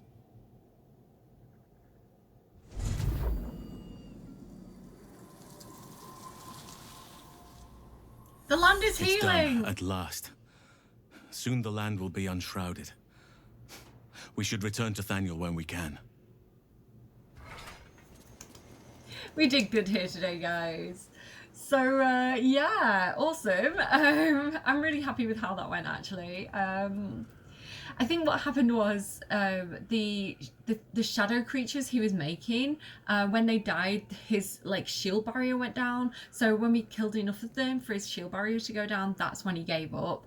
Yeah, he was just scared, right? He'd lost his parents, and you know, he's been lonely for a very long time, and you know, he's acting out his temperament. Again, I was a teaching assistant, and I was gaining experience to do teacher training, and you know, seeing that kind of behavior in children, a lot of the time it was because they had had problems that were not caused by themselves, and you learn coping strategies, and you learn, you know, sometimes challenging behavior is just that child's way of coping. It's not personal. And so, like, yeah, I think that again, I think Oliver's very well written, and I think he's quite realistic too. You know, the way that children can sometimes act when they're lonely or they're frightened or they're scared. And yeah, I want to talk about like imaginary friends and having a good imagination. It's not always bad. There is like maladaptive daydreaming, where, you know, your daydreaming and your fantasy and your imagination can impact your everyday life. And I would say I'm kind of like on the verge of having a problem with this, being an only child. And, you know, as an only child, I was also kind of isolated growing up because I lived quite far away from my school in a pub. So I had friends who came over and I spent time at friends' houses, but it wasn't really the same as having like siblings or people who are like close to you all the time. And I don't think that's a bad thing. I think, you know, everything comes with perks and negatives, and I definitely have a very strong imagination, and there's self-soothing methods of making imaginary friends or making up a world inside your imagination. So much good has come from that. You know, this is why writers, you know, this is why we have, you know, brilliant works of like fiction, you know, like Narnia or Lord of the Rings, or, you know, like all these different things come from kids with mad imaginations who build their own worlds inside their head. Baldur's Gate, right? Baldur's Gate is a literal example of weird little kids playing D&D, having a great imagination, and it becoming this work of art that is incredibly engaging and, you know, contributes something valuable to the world. So let's not talk like, you know, having those imaginary friends or inventing a world in your own brain is necessarily a bad thing. It can be good, it can be bad. Just that one line of like, you know, you don't have to invent friends anymore, you can have real friends. Sometimes real friends suck. sometimes I'm like, I'm gonna hang out with my imaginary friends, guys, because real people let me down. Not all the time, but, you know, you can definitely swings and roundabouts, you know, there's good sides and bad sides to everything. And it's just that one line stood out to me. So what we can do here as well then, we have this very interesting little sculpture. So let's inspect what's going on with this. We have seen this before. This is actually really close to... Is there any god that turncoat hasn't bowed to? Ketheric Thorn shown in Selûnite armor. Is that what that is? Wait, where are you talking about? I don't know what you mean. Is that Ketheric Thorn in Selûnite armor? Huh? What are you on about, Shadowheart? What I was trying to say was, this is very close to where we've already been. This is where we met Arabella, and we came from over here. This is where the Mason's Yard is, and this is back towards Last Light Inn. So we came up here, and you remember we actually skirted around this area because there was some like shadow harpers hanging out here. So we came through the Mason Yard and went up here. So just to kind of orientate you if you're playing along, this is where we are. So I don't know where those shadow harpers have gone, but coast is clear for a moment. So yeah, let's have a look. This is the Toll House. We've not been there yet. Was that a... That's curious. I'm going to assume this is Our Lady, right? So let's try and put these plaques together. Cursed to put my hands on everything. That might be worth a Our look. Lady of, so Our Lady of Light, Our Lady of Shadow. So this is a little puzzle. You basically have to press it in the right order. So we've got Our Lady of Loss. There you go, Our Lady of Loss. So as long as you get those three in that order to make it spell out Our Lady of Loss, this little crack in the back of it opens up. So let's go and see what this is. Shadowheart, are you ready for this? Strange. Can't feel the shadow curse down here. What is this place? I don't know. Shadowheart, why don't you lead the group, have a little look around. I'm actually going to short rest just to get my health back up. Welcome rest. I'll take this way. What is this place, Shadowheart? Shadowheart! What is this place? Does this look at all familiar to you? This is definitely Sharon. Okay. Do you accept Shah's test of your intellect? This would be such a big moment for Shadowheart. Like being so indoctrinated into the Sharon kind of see you later Toby, let's call it for what it is, and you know, being so like, you know, all she wants is to be a Dark Justiciar, and she's found this hidden little temple of Shar, and there's a test of like Shar's test of her intellect. She's very smart, so if you're not a cleric of Shar, you have to do a saving throw, but because Shadowheart is a cleric of Shar, she can just choose this option.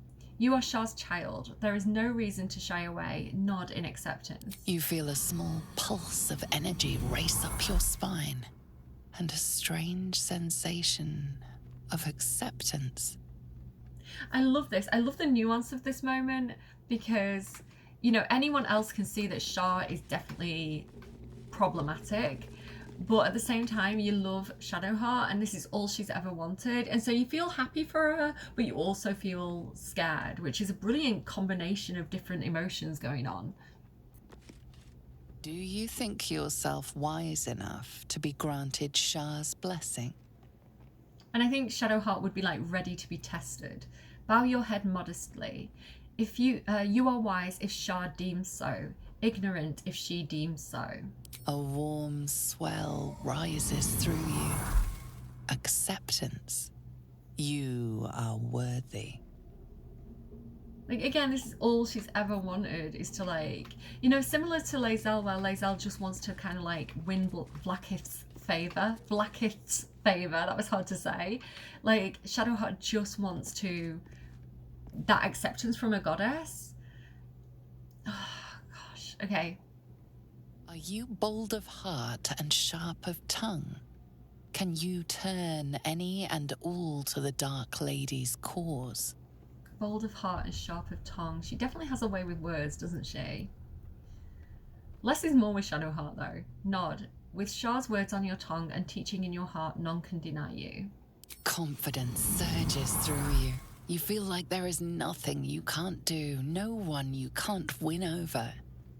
The statue seems to agree and approve. So you could argue that is her imagination, right? That's her projecting what she wants to feel onto the statue, in the same way that, you know, the kid has imaginary friends. You know, your imagination can tell you what you want to hear sometimes. But she actually does have these blessings. Dark Lady's awareness has earned Shar's approval through a demonstration of their good sense, has a +5 to wisdom until finishing a long rest. Dark Lady's how ironic that I can't say the word that means speaking good. I need to go to the school for the kids that can't speak good. Has earned Lady Shar's approval through an impressive display of wit. Has a is that a +3 or a +5 to intelligence until finishing a long rest. And Dark Lady's grace has earned Shar's approval through their charming nature. Has a +5 to charisma. So if we look at her stats now, what is it? So intelligence +5, wisdom is now 22, and charisma's 13. So yeah, nice to have all those boosts, especially wisdom. That's going to be really good for like spell casting.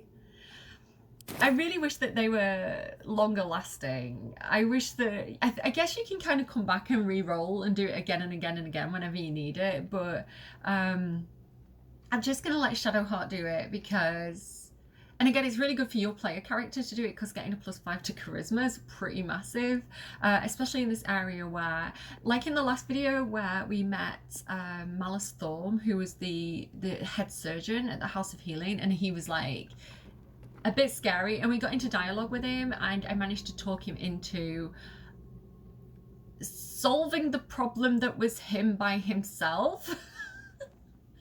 And so like having passing those persuasion checks with that +5 to charisma can be very, very helpful. So if you're playing with a character and you're struggling those saving throws, those rolls, yeah, definitely consider coming down here and doing that. But yeah, it's Shadowheart's thing, you know, I don't want to take that from her.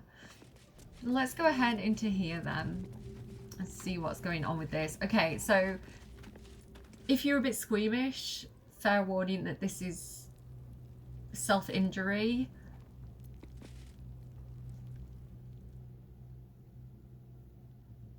An altar to Shar. It appears to seek prey and a blood offering. Your blood, Like, Shadowheart, without hesitation, well, maybe a moment of hesitation, but she would do this. She would be like, yes, this is what I need to do. Take up the dagger, recite Shah's wisdom, and offer blood from your arm. She's so goth, you know? You could have done it on the back. You could have done it on the back of your arm, Shadowheart. Like, it's not... Bad choices were made there. Partaking in local customs. So what's happened now is we've got all these, like, additional items here. We've got elixir of necrotic resistance, potion of angelic reprieve. So it's worth doing this. And, you know, if we're talking about role-playing, Shadowheart definitely would have done this. Scroll of blight and scroll of revivify. So she's given us some nice stuff. This ritual dagger of Shah, 5 to 14 damage, including necrotic damage. I kind of love the idea of taking that.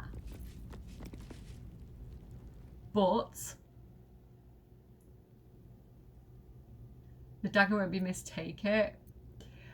I feel like something will happen if we take it. So I'm not going to take that. I'm going to leave that. I don't think Shadowheart would steal that. I think she'd be like, no, that's like a sacrificial thing. It's at a temple to my goddess. Although she is like a cleric of trickery. But I don't think she would be looking to like piss off Shah anytime soon. So we're going to leave that. Whether or not Dirge or Astarion comes back for it. Because I do like necrotic damage for Dirge, so perhaps that's something else that we can do. But yeah, pretty much we've achieved that. Let's look at our quest list. So yeah, where's Arabella gone? So find Arabella's parents is complete. Withers encouraged Arabella to learn the ways of the weave. She's left to find her own way in the world. All sorted. And then we've also got lift the shadow curse. Speak to Halsin at camp. It took some convincing, but Oliver agreed to reunite with Thaniel. We should check in with Halsin next time we're at camp and see if Thaniel is doing any better. So actually Halsin's still with us, but let's head back to camp because actually, what do I want to do? Yeah, let's head back to camp. And see what Halsin has to say about that. I don't know if Halsin has anything to say. I think we might have to talk to the kid. He's over here, I think, because originally you couldn't get Halsin. And yeah, he's over here with Minthara. Because you couldn't originally get Halsin and Minthara, there's only one tent for them. So whoever you recruit first gets the tent. So because this is where Halsin's meant to be, Thaniel is also here. The druid Halsin Don't know why I'm spoke to me while I was sleeping. He spoke of you. Said that you fought shadow and spite to restore me. 100 years of sickness almost ended. I feel every root that riddles the earth beginning to unfold. But there is one anchor, still holding the shadows in place. The soul that brought it into being, for the land to heal. Ketheric Thorm must die. Bit intense for a child. Turns out that's already on my to-do list, kid, so that is not a problem for me. I'm just going to do that again with Cordia just to make sure that like she has that dialogue checked off for her personally.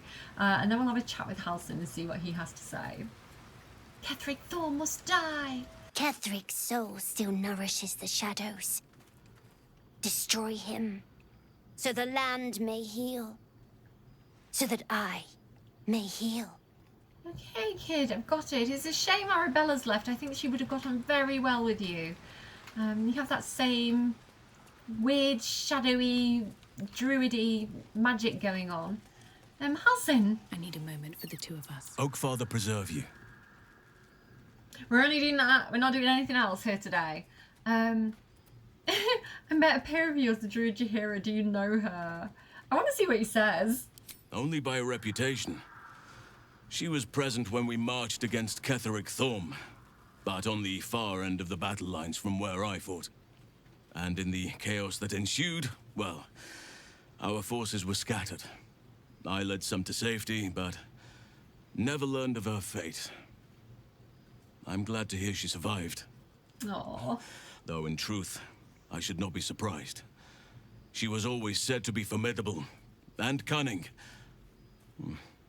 I could have learned much from her, no doubt. He's so like gracious about her. I love that. You seem to admire her greatly. There is much to admire, judging by the stories. I cannot help but wonder how she would have handled some of the challenges I faced as Archdruid.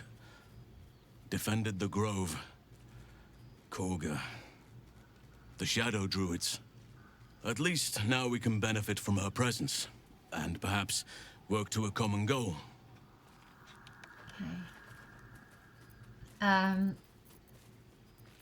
I guess we say... What happened before, when the Shadow Curse was unleashed?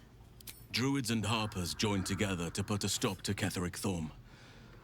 We marched on Moonrise, and after much fighting, we prevailed.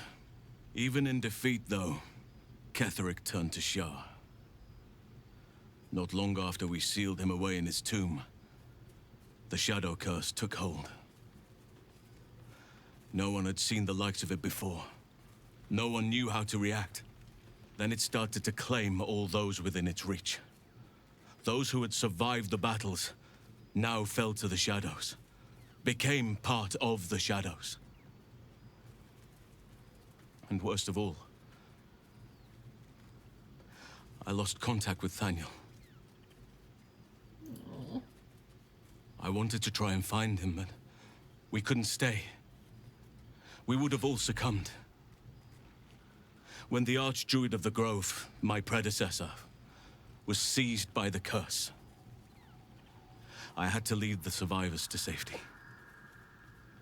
That was my first day as Archdruid. An inauspicious beginning. Natural leader there. He's just such a good guy.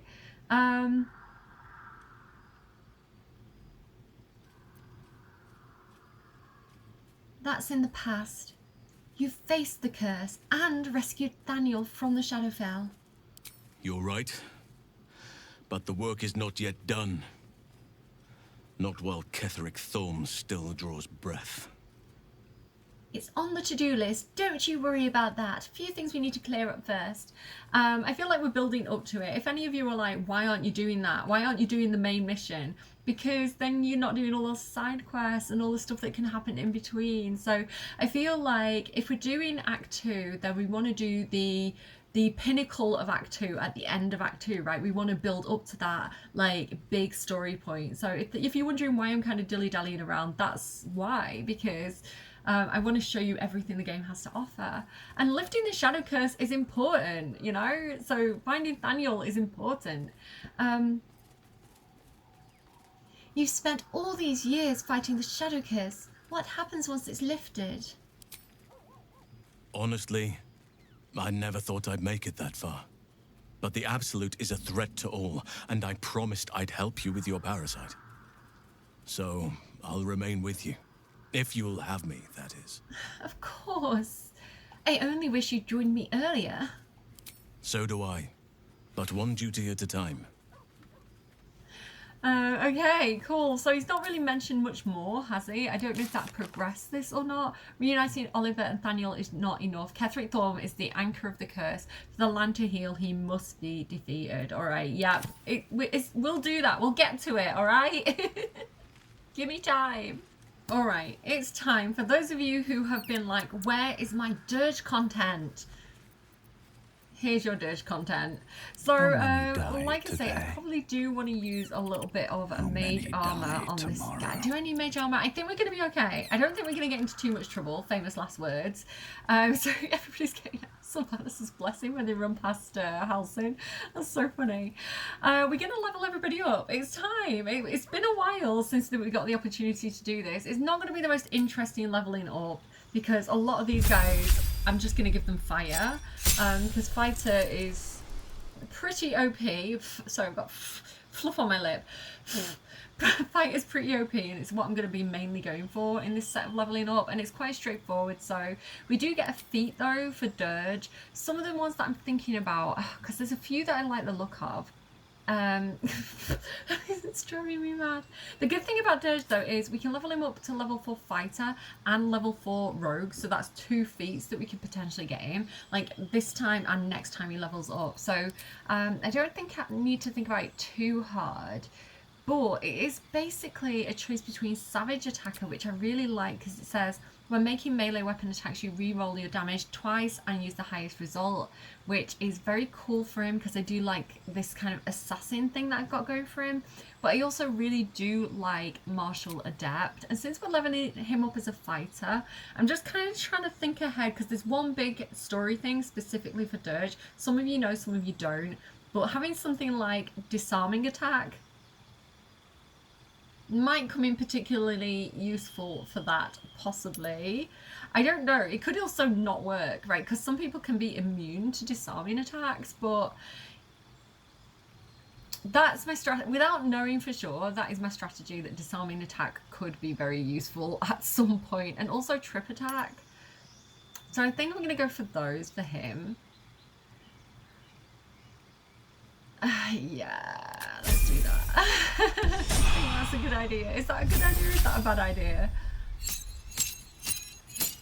Astarion then. I'm not leveling him up as Bard. I think I'm going to go for Ranger at this point. It does use Dexterity, which he's good at. So let's go ahead and give him a spell. I'm thinking I might actually take Hunter's Mark as a spell for him because currently he has it on his bow and arrow. But if we get the opportunity to give him a better bow and arrow, like we'd lose Hunter's Mark. So having that now could actually be really, really useful. And then for the subclass, as much as I like the idea of Beastmaster and having a Ranger's companion, we do have other ways of having a companion for him. For example, he has the Shadow Lantern. He can summon a Shadow Wraith.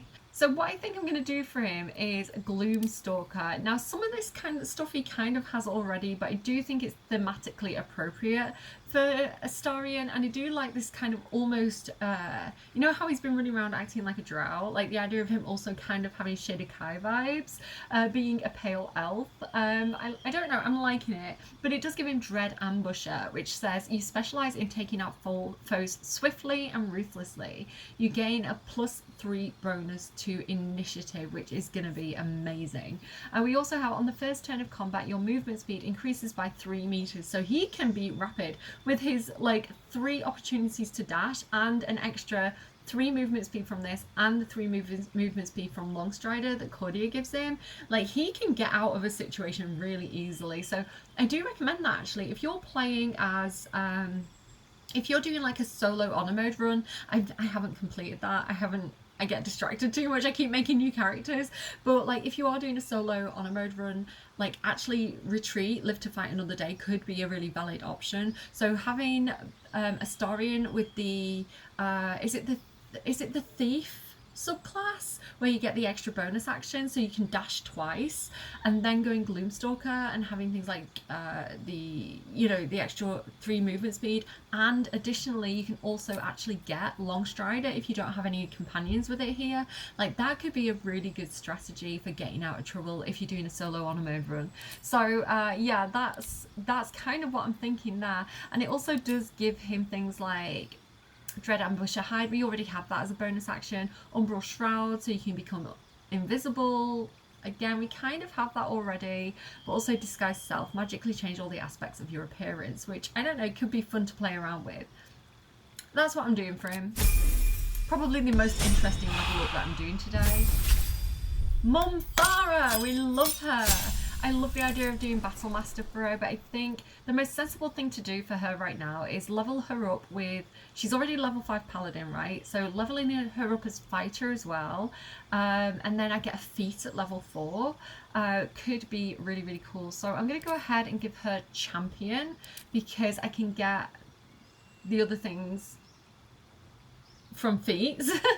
Yeah, this gives her that amazing the need to roll a critical hit, it's reduced by 1, which is just so useful. So yeah, I think that's what I'm going to do with her. I'm explaining this badly. I heard my kid cough. He's a bit poorly, so I'm just like listening out for him. My brain's in 2 places. Except all right, Lae'zel. So much fluff. I am really debating with Lae'zel because I do like the idea of giving her something like Monk, which gives her these really interesting things like patient defense, attack rolls against you have disadvantage, and you have advantage on dexterity saving throws. I love the idea of her being a little bit of a monk because I think it really suits the Githyanki, but I think I am going to go for fighter. This is a bit of a boring level up. It gives her remarkable athlete proficiency, which means that she's got some really good checks and like is really good at jumping, so her jumping has increased, could be useful. I guess it kind of balances out some of the stuff that you can do with a monk where you get jump no longer requiring a bonus action, and also yeah, so it swings and roundabouts really. The reason why I'm going for fighter is because at level 8 I think we get another feat, and then you can get things like an extra attack, so you get like 2 extra attacks, so you know, not attacking once but attacking 3 times is incredible and could be really useful later in the game. So I'm like that about it, but I think I'm gonna go with fighter. A bit boring. But that's it, everybody is leveled up now. The next mission is going to punish the wicked. So we need to go to the waning moon and look for this ledger. So wish me luck, guys. The team for this is Dirge, Astarion, Minthara, and Lae'zel. I've got my meanies, I've got my baddies on this one. 2 Moonrise Towers. We're not actually going in Moonrise Towers, it's just next to the place that we're going to. So if we go around here, these boots have seen everything. this is actually the place we're looking for, the Waning Moon. So Distillery. let's have a look at what is going on with this place. That sign above. This must be a brewery or distillery. You think? I'm sure a place like this has spirits aplenty. Welcome to the Waning Moon. To lifelong friends, both old and new. Waning Moon Distillery. No last call until the casks are dry. Really good place.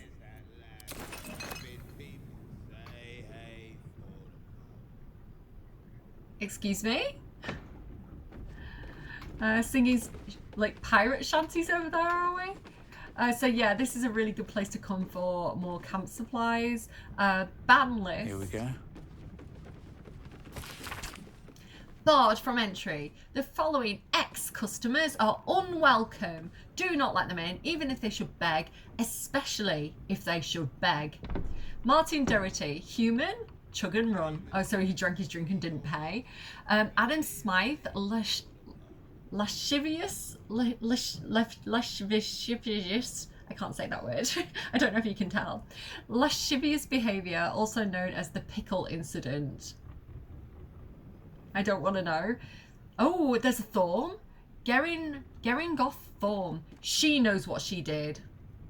Okay, maybe we'll encounter her at some point. We do seem to be meeting a few Thorms. Carving Ort, tall dwarf, exceedingly boring. Syra B, short half-elf, vomited on the waiter, purposefully. Unknown elf, pale skin, snide mouth. Astarion, is this you? Referring to Master Distiller as the porcupine publican. That sounds like Astarion. Have you been here before, Astarion? Rochelle Quark, halfling, groin punching. Jon Von Don, suspected alias, grotesquely tall human, underpants on head. That just sounds fun, actually. That person could stay in my pub. Yeah, I think I might come and just get a lot of this off camera. Just come back and pick all this up so it doesn't take too long. But let's keep looking around for anything interesting. Yeah, like I said, there's a lot of like wine and beer that you can get from here for camp supplies. Okay, this guy doesn't seem to be too much of a threat, so let's go see what he has to say for himself. What to do? The payday gold in my pouch is clinking. Say hey for the pub. A single thought is what I'm thinking. Say hey for the pub. Yeah, single thought is what I'm thinking. I've been peeping. Say hey for the pub. great entertainment, sir. This place is a little bit creepy. Okay, the zombies seem friendly though, so.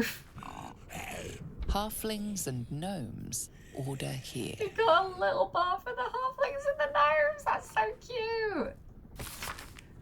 Pain spree. Gather your pack, capture a gnome. Wait, hang on, excuse me. Big book of little drinking games. Same as you. I see you're winking. Say hey for the pub. Excuse me, sir, I'm reading here.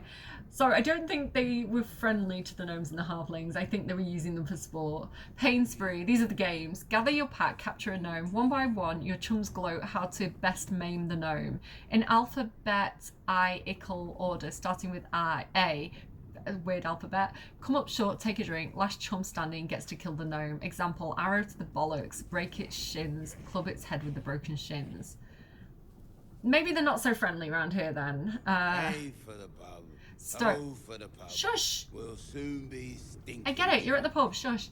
Stone. Get a stone, invade an inn, kill everyone there. Fill 10 tankards with ale, arrange them in a triangle on each side of a table. Long ways, you fool. Or arrange them first and then fill them, I don't care. Put half your chums on one side, half at the other. Take turns throwing the stones at the opposite tankards. Get it in, drink it dry. 10 empty cups, your team loses. So that's like juice pong, right? Winning team gets to yank a single claw of their choice out of the loser's feet. Gross! The wife is out and the boys are sleeping. Say hey for the pub. Drink deal a drink. Attack a village with your pack. Keep killing till a chum loots a deck of cards. Choose a dealer, I don't care how. Shortest tail, ugliest feet, something like that. Chum on the right gets 2 chances to guess the card on top, and the dealer chum says if it's higher or lower. Dealer chum, so it's just like normal games, but like brutal versions of it. It's basic mathematics. New chum dealer when the last one fails to guess chums. Last one standing touch. I can't with that guy shouting in the background, guys. You can read that for yourselves. I am done here. But I'm taking that. I'm taking the little book of drinking games. Why not? Actually, do you know what? I feel like I should leave it as a warning to any gnomes or halflings that might come in here thinking that they're friendly. Yeah, lots more beer here.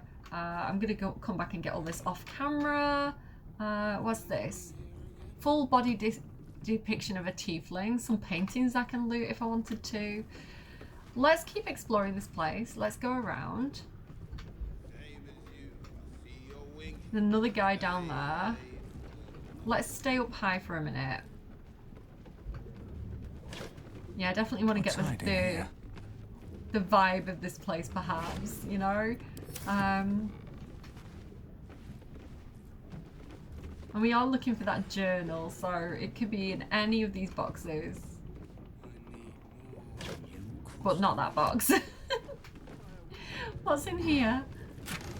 Okay, cool. I thought that was going to be something better than alchemy supplies, but fine.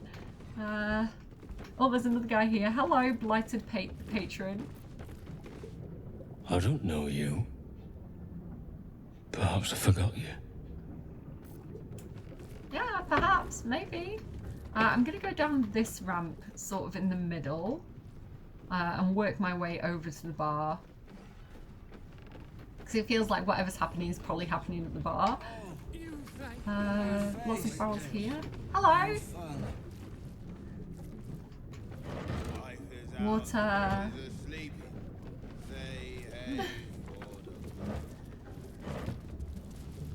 Oh my god, can you stop climbing around and just open the box that I've clicked on? Thank you. And then there's nothing in any of them. Totally worth it. Nothing there. Oh, guys. Anything in here? No? Oh, this is really, really worth the airtime.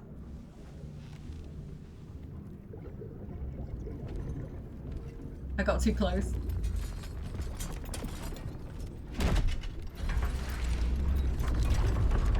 That is quite the beer belly, sir. Drink! Go back down, wet your whistle, tell your story. Politely decline.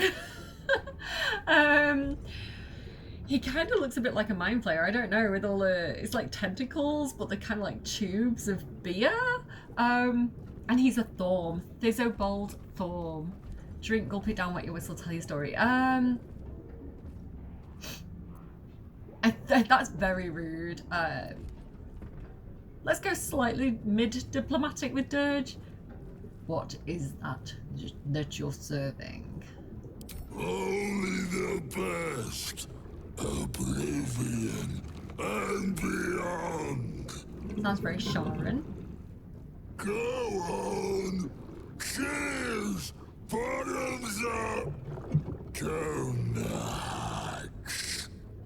I've seen some grotesques in my time, but this is something else. I love Astarian's comments. This is why I brought him. I'll try and get some more companion comments and put them in if I have time. Okay, so many thoughts right now. I don't want to drink whatever that is because it doesn't look like it's done this guy any favors. Drinking's bad for your health. I don't know who needs to hear this, but drinking is not good for your body. Alcohol is literally poison, right?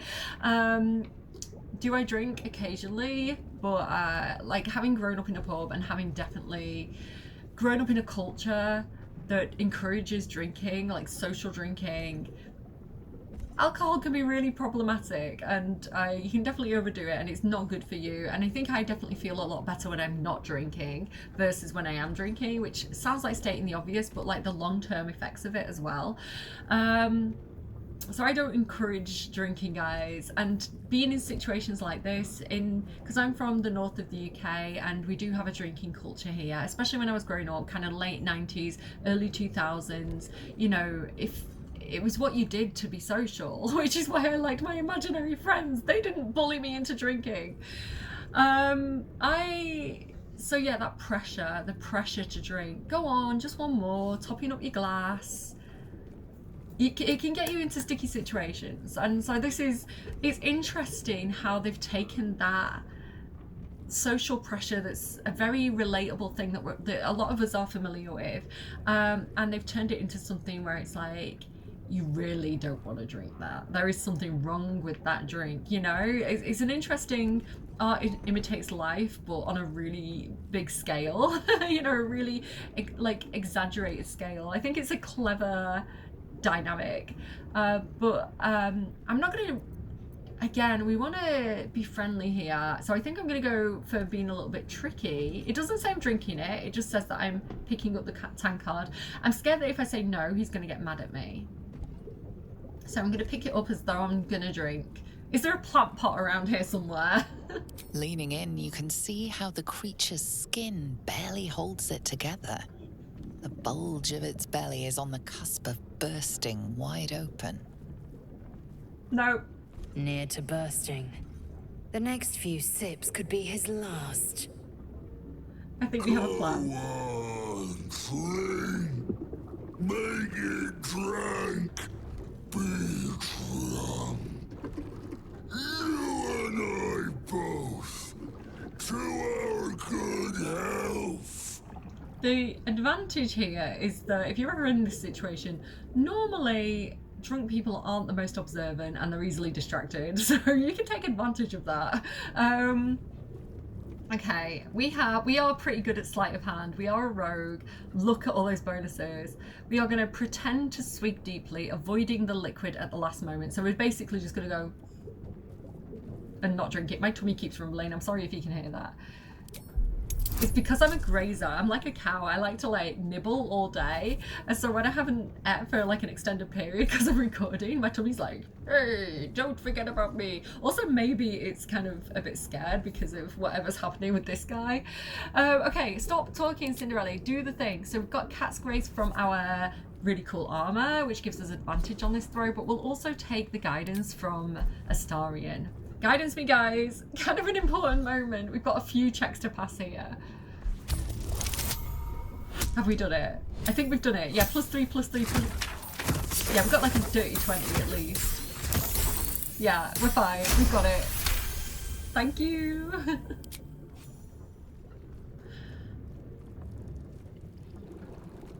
Oh, that was great. Thanks very much. Oh, approval. Elixir. It's a small sip you take. Fear not. You will soon quaff as I do. I'd rather not. You're not really a role model for me, I'm sorry to tell you. Oh, he's filling it up again.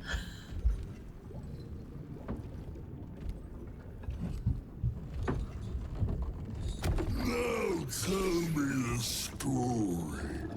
A fable. A saga. Delight me.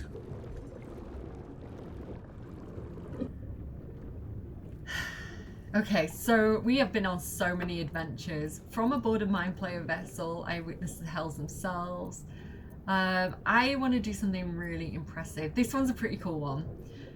A silver-tongued devil bade me feast in his lavishly appointed banquet hall. Guidance, guidance. Can I get advantage on this? No, but I can do bardic inspiration. I should have brought Shadowheart or Halcyon with me for this. 18, that's quite high. Okay, it might take me a few goes. Please do give me guidance. Oh, 7? I don't think I've got it. No. Oh no, guys. Halcyon, Shadowheart, where are you? Roll again, use your inspiration. We've got to do this. 10? Oh, if you meet it, you beat it. I thought that was going to be a problem. Okay, continue. How we long for a feast. Feeling gorging. Hold a time with devils. You ask, you drink, then you amaze. Infuse astound me again. I think he likes us. Okay, we get to ask a question though. We know. Do we want to ask that? I want to ask this. I want to know how he became what he is now. Like, what happened to you, dude? How did you become how you are now? Father Catherine's laughter, not joy, not ever, never, only laughter. Now drink it deep. Wait, he was... Wait, father as in priest or father as in actual father? He is called Thorm. Is he Ketheric's child? Because we knew about the girl, right? We know he has a daughter. I don't think this is his daughter. Okay. Rogue sleight of hand with our advantages. Take a sip but spit out the liquor before the creature notices. Okay, I'm saving my bardic inspiration. Give me guidance. Oh, we've done it. Easy. That was easy. Okay, some of the checks are okay. Some of them are hard. More stories. No. I don't want. Tell me of foes found, villains vanquished, beast bastard. Okay, mate. Ooh, a bullet made it me its prey, but it proved too much for me. Well, this is a good one. I bested an inquisitor, a dreaded champion of the Lich Queen, Vlaakith. Bardic inspiration, guidance, go. This isn't as bad. This is 16. This is easier. Oh no! I spoke too soon. Wait. We did it! 18 again. Let's go. I'll drink to that. We drink to everything, but especially to that. Bravo! Thanks. Ask, question, make your query, and drink once more. I feel kind of bad for him. He's kind of sad, right? But I feel like he'd definitely get aggressive. This is a boss fight, so we can pass these checks and do it this way, or you can actually fight him. I don't think I've ever fought him. I've definitely failed the rolls and the fight is initiated, but I've always gone back and kind of like done it this way. So if you've ever fought this guy, let me know how it went for you. Fingers crossed we don't have to in this playthrough. What we need to ask about Ketherick, right? Because we need to defeat him. What can you tell me about Ketherick? Father is Father, eternal, invincible, forever, except not another. Tell me more. Tell me more about Nod. Okay.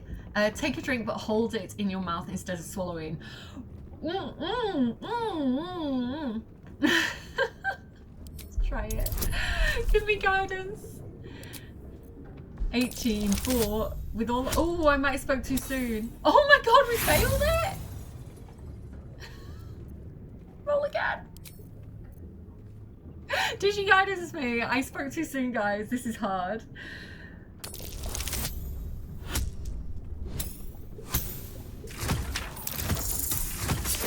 Yeah, we've got it this time. Okay. Phew. Whoa. It's a good thing we've got the advantage with the armor. Okay.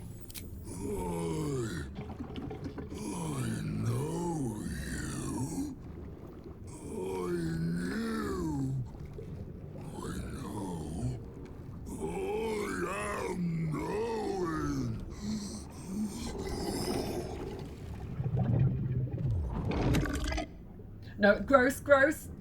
You want Father's personal, mysterious secret? Yes, please. Secret? Yeah.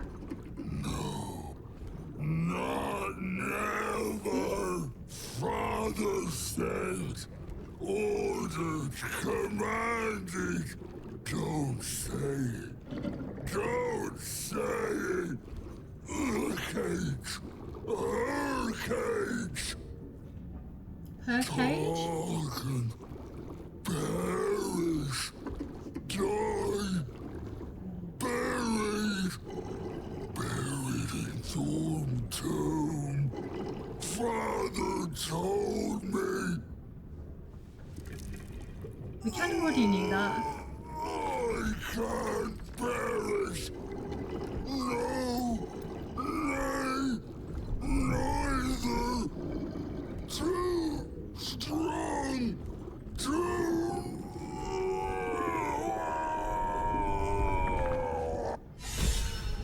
No, I don't like it. I don't like it. We got our inspiration back though, thankfully, because we did have to use our inspiration points for that. Okay, well, that happened.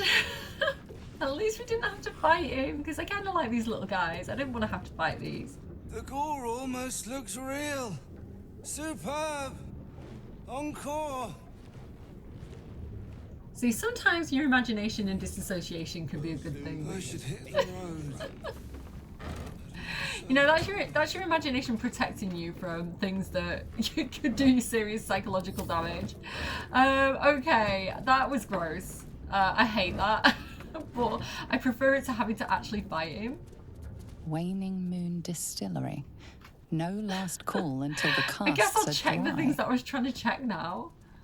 Before I got rudely interrupted and forced into playing drinking games that I didn't want to play. Please, clutter the party. Oh, this guy's so cute. He's all mixed up with his words. I can relate.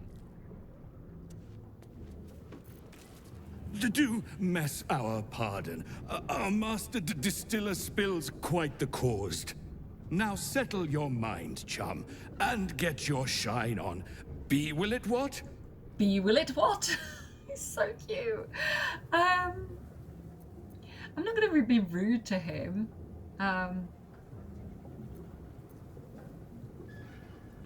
What have you got? I'm not intending to drink, but I want to keep him friendly.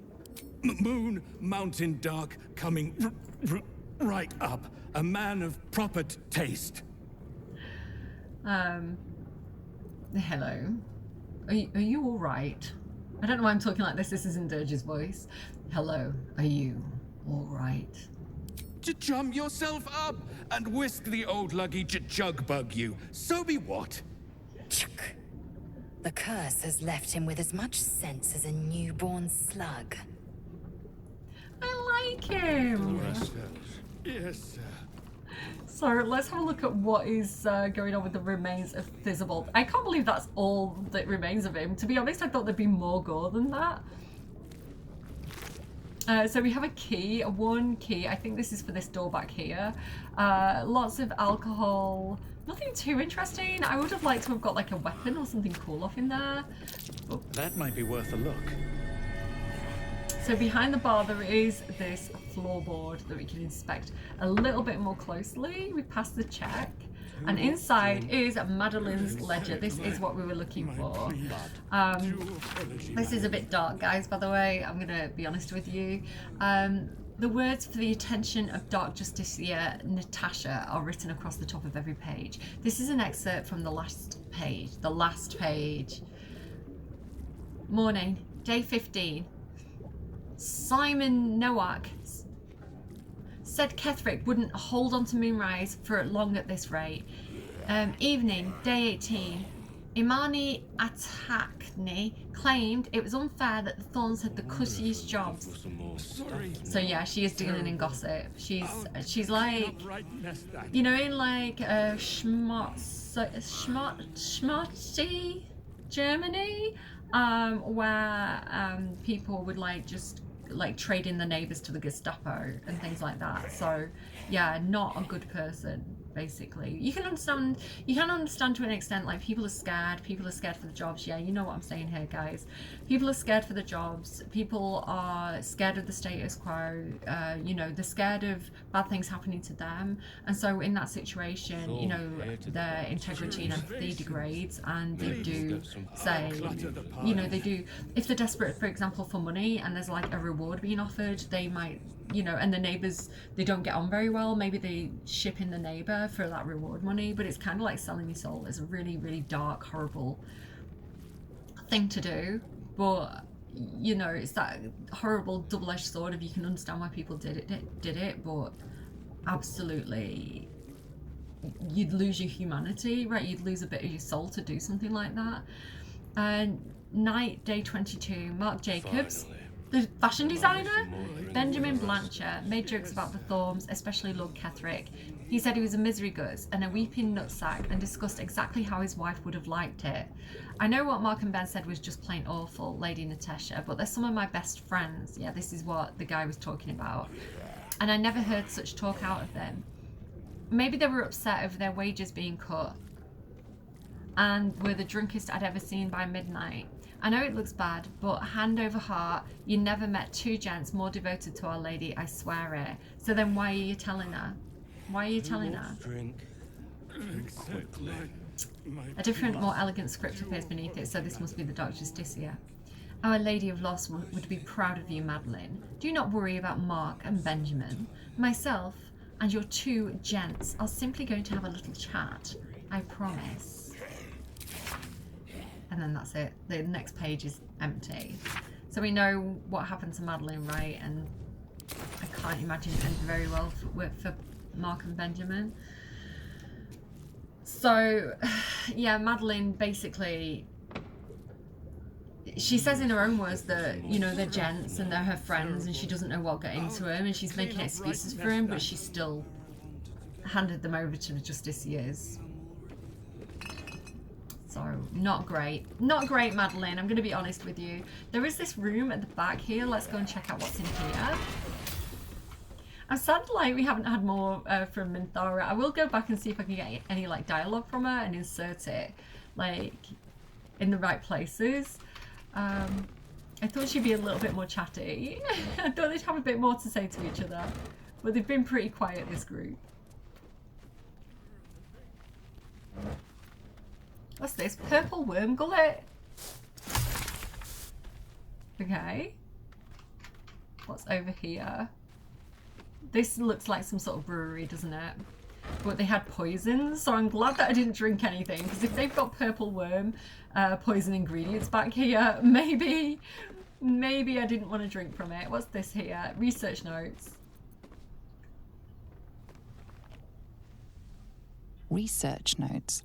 They describe a powerful venom extracted from a rare purple worm.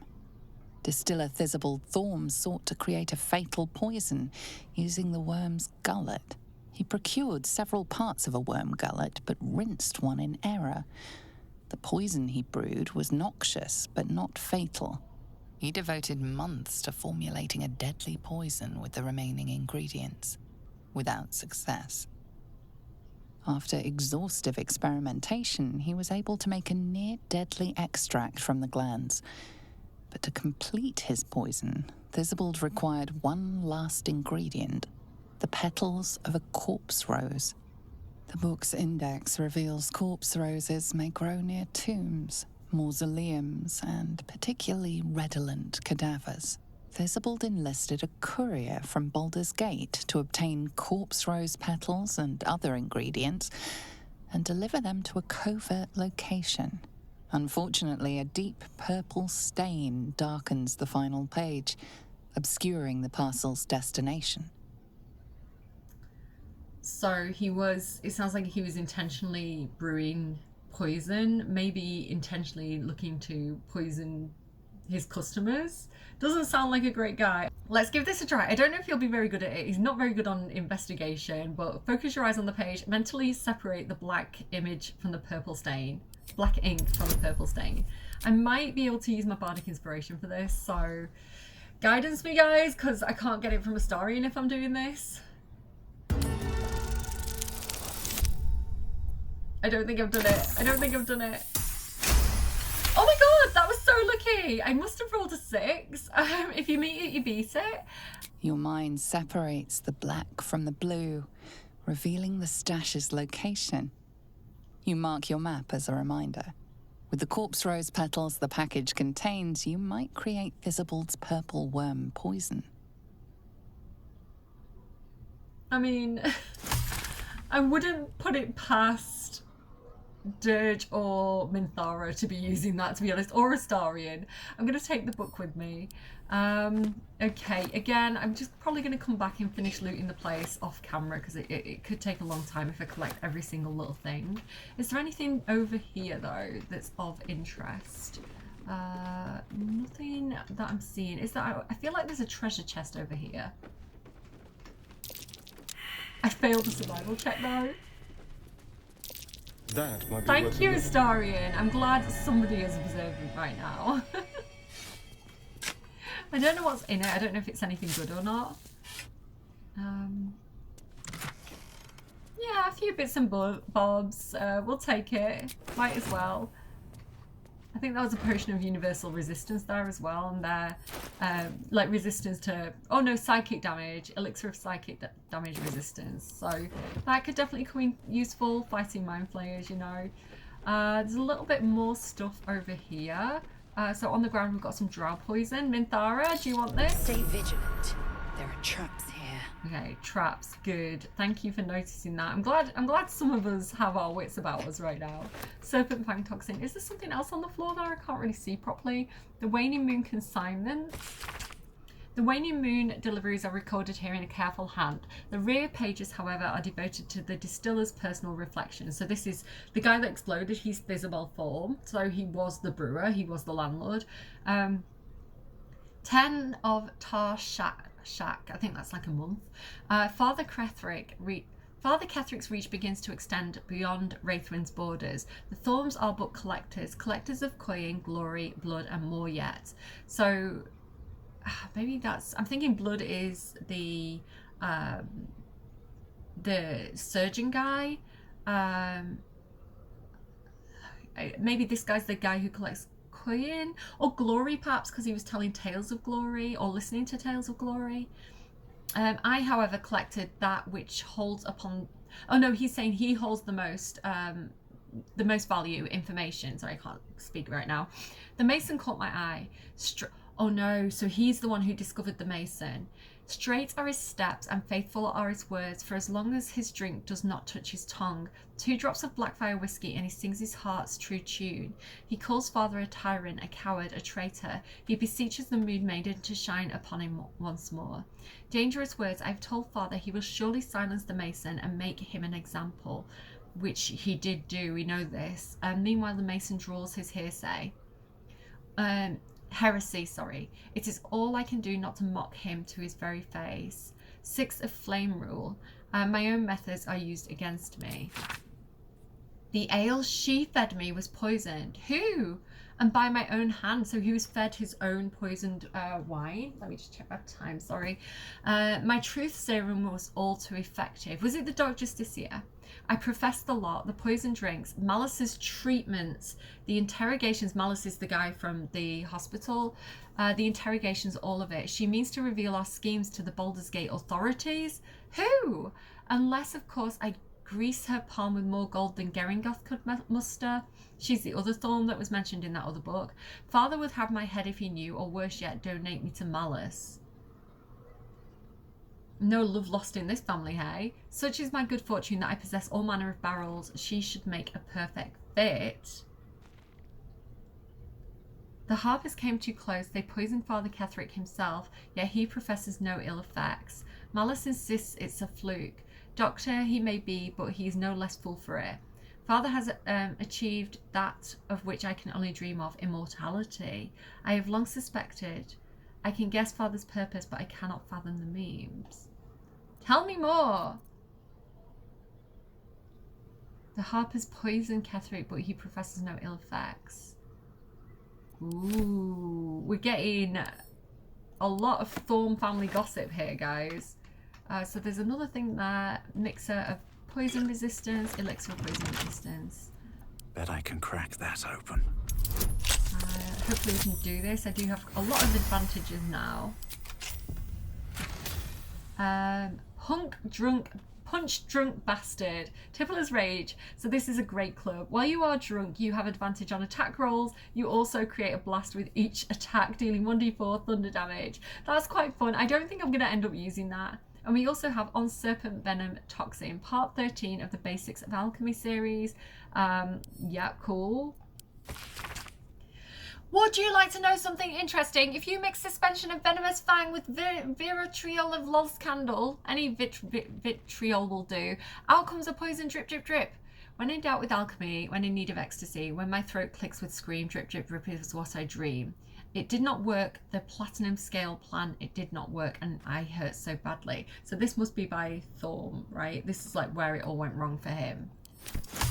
Like poisoned by his own poison? Like, who is this diva who poisoned him? Who's he talking about? It says that he stuffed their body in a barrel though, so have we found that? Disarm this trap, please. Fingers crossed I can do this. I do have a lot of proficiency bonuses, but please guidance me. DC's 14. Yeah, we've got that. Look, easy peasy. And then can I lockpick it? I thought I might have got the key from somewhere, but I guess not. Guidance, it's only 5. Yeah, easy. Okay. So, we met 2 out of the 3 of Ketherick's family. Well, to be fair, he's got a lot of family. He's got his daughter who we haven't met yet. We've got this very dark in here. Sorry, guys. Oh. Oh my. Must be what's left of that would-be extortionist. Oh, they're in here. Bowels of skeletal remains. Okay. And now that was corpse rose from there as well, so we can actually make that poison now. Okay, I think we've got everything we need from here. So yeah, so we've met Ketherick Thorn. We we know he's got a daughter. We've met his son, apparently, Thizabal Thorm, and we met Malice. And I think Malice was his brother, was it? If I remember correctly. And there's one more, Geringoth Thorm. So maybe we'll meet them in the next video. We'll also go to the mausoleum in the next video. But I think I probably need to kind of wrap it up here for now. The last thing we need to do today is finish this Punish the Wicked. Give the ledger to he who was. What I want to do is take, actually,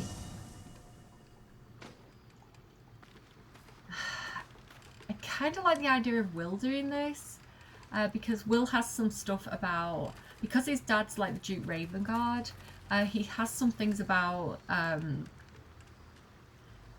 like justice, like what is suitable justice, which comes up later in his story. So with that theme in mind, I do think we should take Will with us. Maybe I'll leave Lae'zel and we'll take Will. So we've got Will, Astarion, Minthara, and Dirge for this. If I can have Will leading it, I would like to do that, but I feel like it's gonna automatically change me to Dirge. But we'll see where this goes. Maybe I want to save again. Again, just because like I like to have like the themes and the storytelling for everybody, and Will already has broken his oath. He's a paladin in this playthrough, which is why the Oathbreaker Knight's hanging around. So I like the idea of like, while we're going through the Shadow Cursed lands, everybody's facing kind of like their darker aspects of the self, and so Will being like you know, being like looking like a devil, being a warlock, you know, being a paladin in my playthrough, he has this kind of this conflict of interest of like, you know, the good parts of himself who believe, you know, the Blade of the Frontiers and the hero aspect, the Sword of the Coast, and like those aspects of himself, the folk hero aspects, and the reality of him signing a pact with the devil, and like what does that mean for him? Is he truly a good person? And working through that. So I really like this as being like a thematical storytelling point for him. Yeah, we need to go and find the guy though now. I think if we go to the Shadow Battlefield. I'm surprised I never saw you lurking in the shadows at any Baldurian balls, Astarion. Yeah. The city's elite was not my target audience, alas. People ask questions when members of the nobility disappear, and the last thing Cazador wanted was people asking questions. Okay, so if you missed that, because I wish they wouldn't talk immediately, I wish they'd give it a couple of seconds. I'm surprised I never saw you lurking in the shadows at my Baldurian balls, Astarion. So again, yeah, he's nobility pretty much, or a made man, you know. The city's elite were not my target audience, alas. Yeah, because that would raise too many questions. When the people ask questions when members of the nobility disappear, and the last thing Cazador wanted was people asking questions. So there you go. I like mixing up the teams because we get a little bit more dialogue like that. I just wish that I wouldn't miss it. Right, is he up here? Where is that guy hanging out? He's not here. Let me look on the map. I get really like turned around in the Shadow Cursed lands. Is he up here perhaps? No, I feel like he was this way. There he is. Okay, so we need to go. I feel like actually going to the Last Light Inn and coming out is going to be the quicker route. This place gives me the creeps. No more dialogue? No more chatting? Okay. So he's kind of this way, I think. Yeah, I think this is the way, right? Past all those ravens that attacked us. And then I think he's like up here somewhere. Up here. Yeah, this is it. I don't want to run into any needle blights. I want to deal with the needle blights when we're about to leave the Shadow Cursed lands. If any of you were familiar, we did see one earlier, so I want to avoid them. There's like lots of needle blights, and I'm definitely not looking for a fight with those right now. So I am being very, very careful about how I navigate this place. But yeah, here is the guy. Okay, do I have speak with animals? Because I would like to be able to speak to the raven as well. Where's my potion? Here we go. Potion of animal speaking. I do like the idea of speak with the dead with her, but I think he'll get mad at us if we do it. We are fortunate to have found a companion. Companion.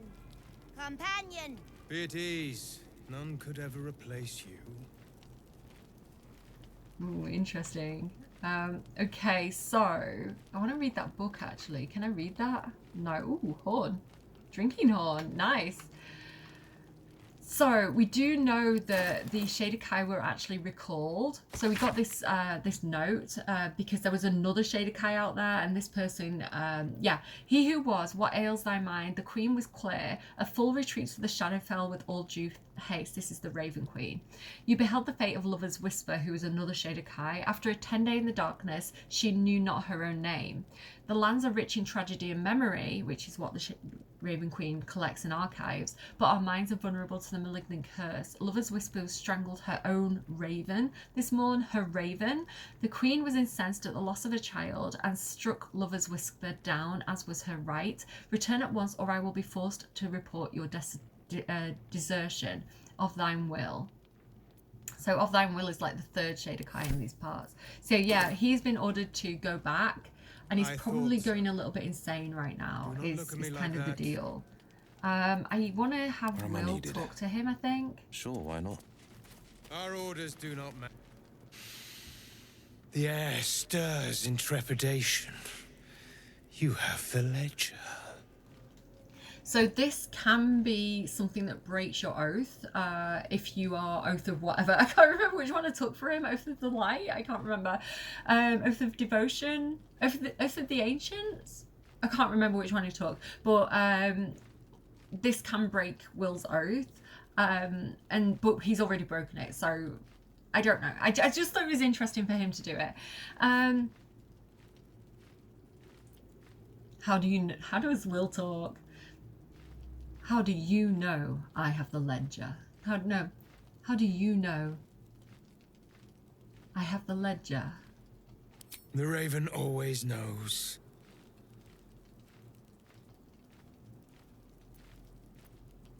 Tell me why you want it first.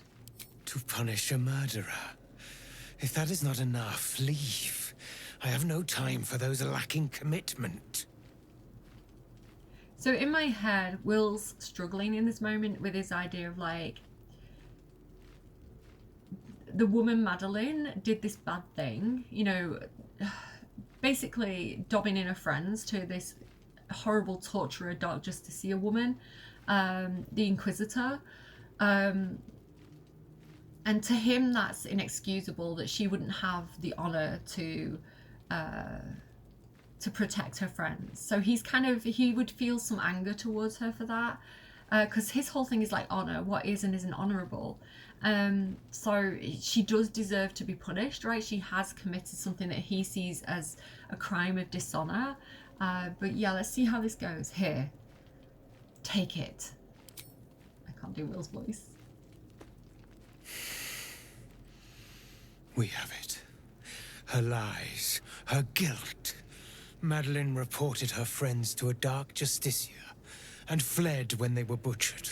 Well, she flees no more. I will be the conduit for Madeline's spirit. I will force her to face trial, and you will be the judge. Make her beg. Make her suffer.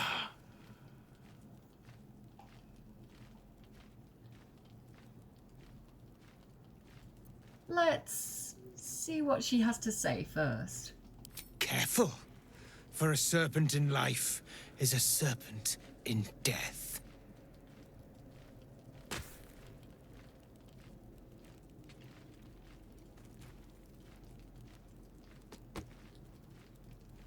Witness.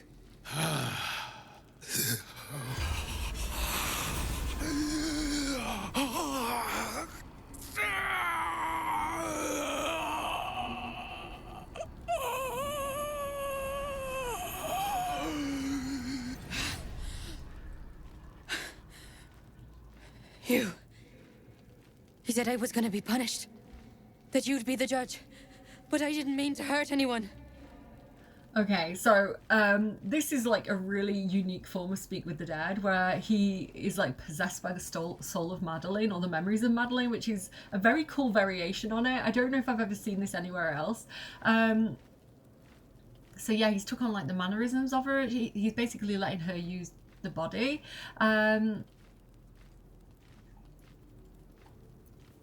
He said I was going to be punished, that you'd be the judge, right? And I like this thing about Will being the judge because it comes back up later. But I don't mean to hurt anyone. Why don't you tell me what happened? I said it didn't mean nothing. That Ben and Mark were just drunk and whining. The Dark Justicia promised she was gonna chat with him. She promised!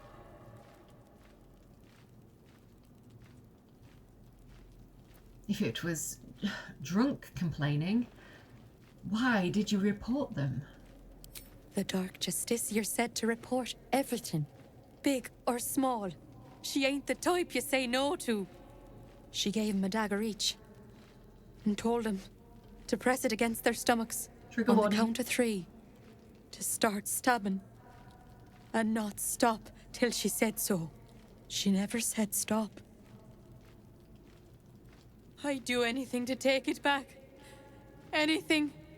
Yeah, so it's a very, very nuanced situation where she had to witness that as well and actually see the outcome of her actions. And, you know, now she says, I wish I could change it, but she can't. It's too late. You know, you should have known better. She's not the type of person to say no to. Okay, so you don't say no, but maybe you can not be quite so descriptive of every single thing that they said. You know, she could have been a little bit more vague.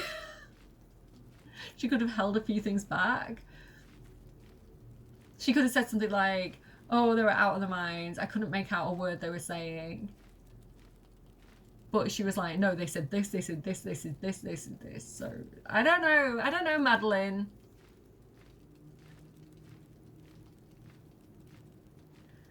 In my first playthrough, again, I know the outcomes of different things. If Will was in a kinder mood, he would say, there's nothing you need to do. It wasn't your fault, I promise. If we did say this, and we left Madeline to her own devices, he who was would get mad at us.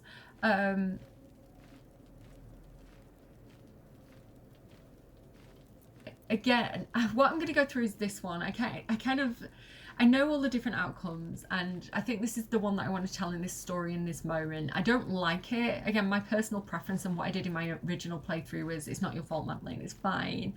But in this specific storyline, where Will is battling with his demons and learning how to dispense justice, you know, as the son of a duke, he's going to say anything, then hurt yourself as Ben and Mark did.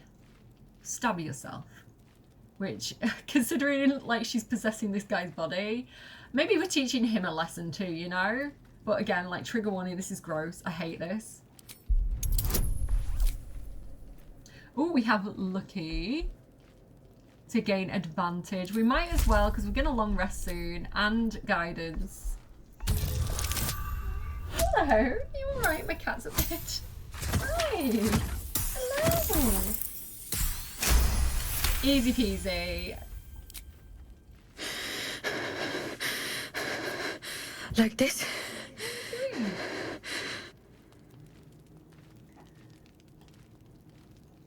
I'm not going to say this, don't stop until I say so. I don't want her to do the same thing. Because you can get her to do it over and over again until... Yeah. What are you doing, cat? I'm sorry, you're going to hear him being really noisy. I want to choose 3. Stop, you were willing to hurt yourself. That's enough for me.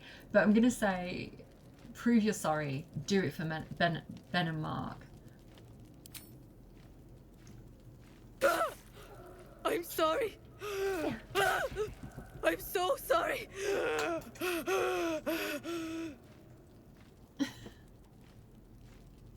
It's gross. I'm not going to tell her to keep going. He's going to say, stop.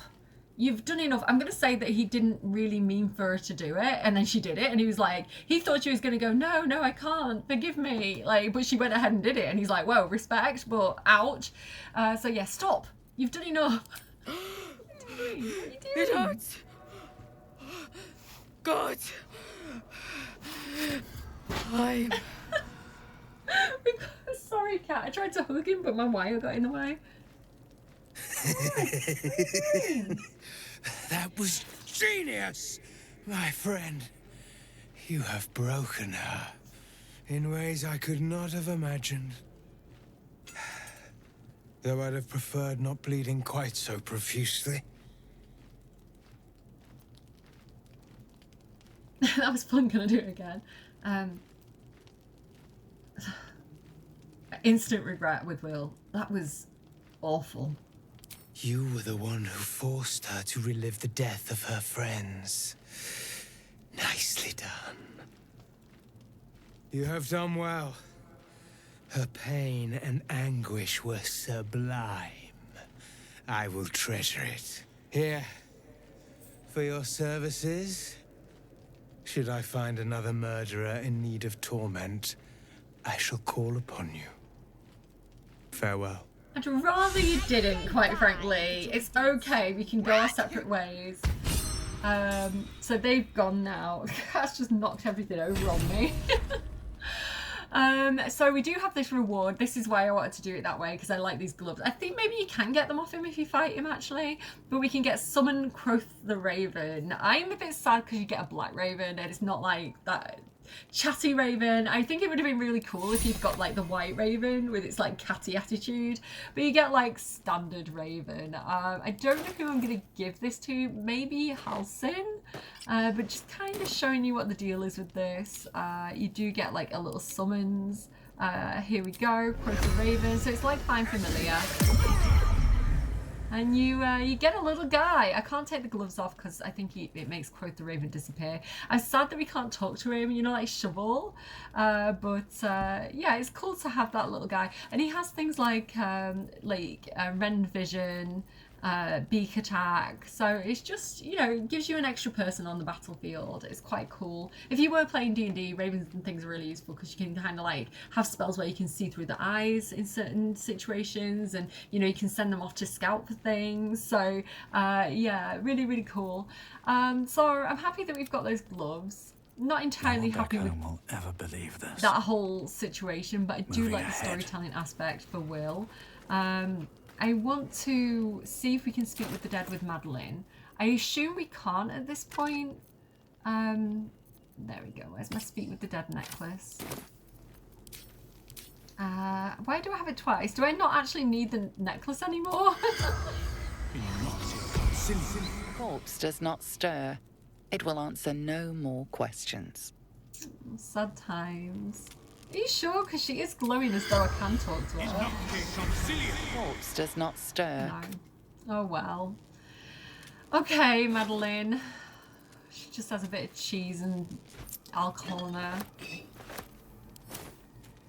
I'm sorry. I'm sorry that that happened to you. I'm sorry that she was in that situation in the first place, because in a different life, the whole situation wouldn't be occurring and she would just be happily serving drinks to her friends. You know, none of that would have been, she wouldn't have been in that situation in the first place. So yeah, sad times. It's not a good situation at all. I'll take that. But yeah, Will is definitely working through a few demons there. Let's go back to camp then, in that case, with that kind of rounded away. We're doing a lot of the side missions and things now, so I feel like we are sort of getting closer and closer to going to the Thorm Mausoleum. There's just maybe one or two places I want to check out beforehand, and then we're really going to be getting close to the end of Act 2 over the next few weeks, so really exciting times. Is there anything else I need to do before I wrap up this episode? Lift the Shadow Curse, kill Ketheric Thorm. Yeah, I think that is pretty much it for today. I'm gonna long rest. Still breathing, despite everything. Is there anyone else that we want to talk to? I think we're pretty much sorted there. I'm gonna long rest. I don't know if there's gonna be a cutscene or not. Let's see. I don't know if anyone's going to want to talk or if this is going to be just like a quiet evening. Need to find a way forward. Anyone have anything to say? No? I'll look on the map. No, I think for the first time in a long time, I think nothing is occurring. Let's go to bed. Famous last words. Watch something awful happen now. Auto select. Let's go.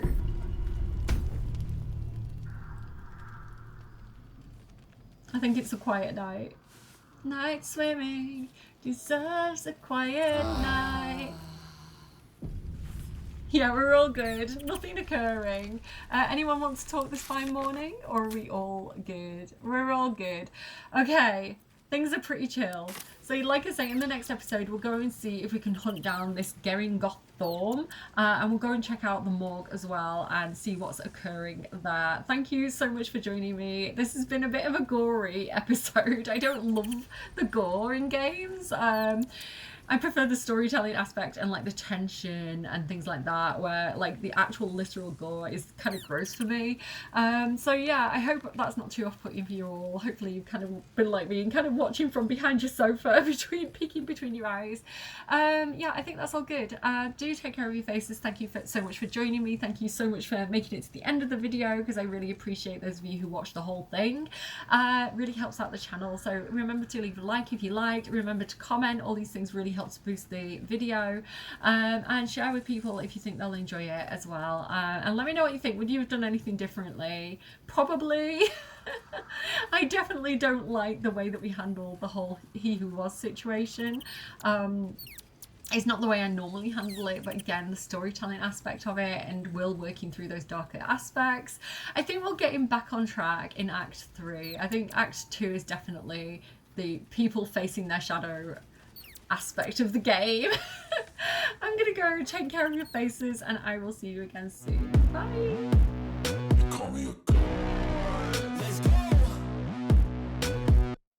I'm about to go off like a weapon, fuel to the top, got a filled up engine. In my thoughts obsession, I will not stop, no I'm never second guessing.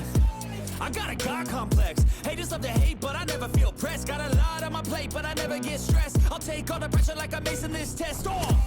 Tear it up like I'm Jason. I see the world like it's ready for the taking. I see this place like a game I'm playing. Straight to the bank to collect my payments.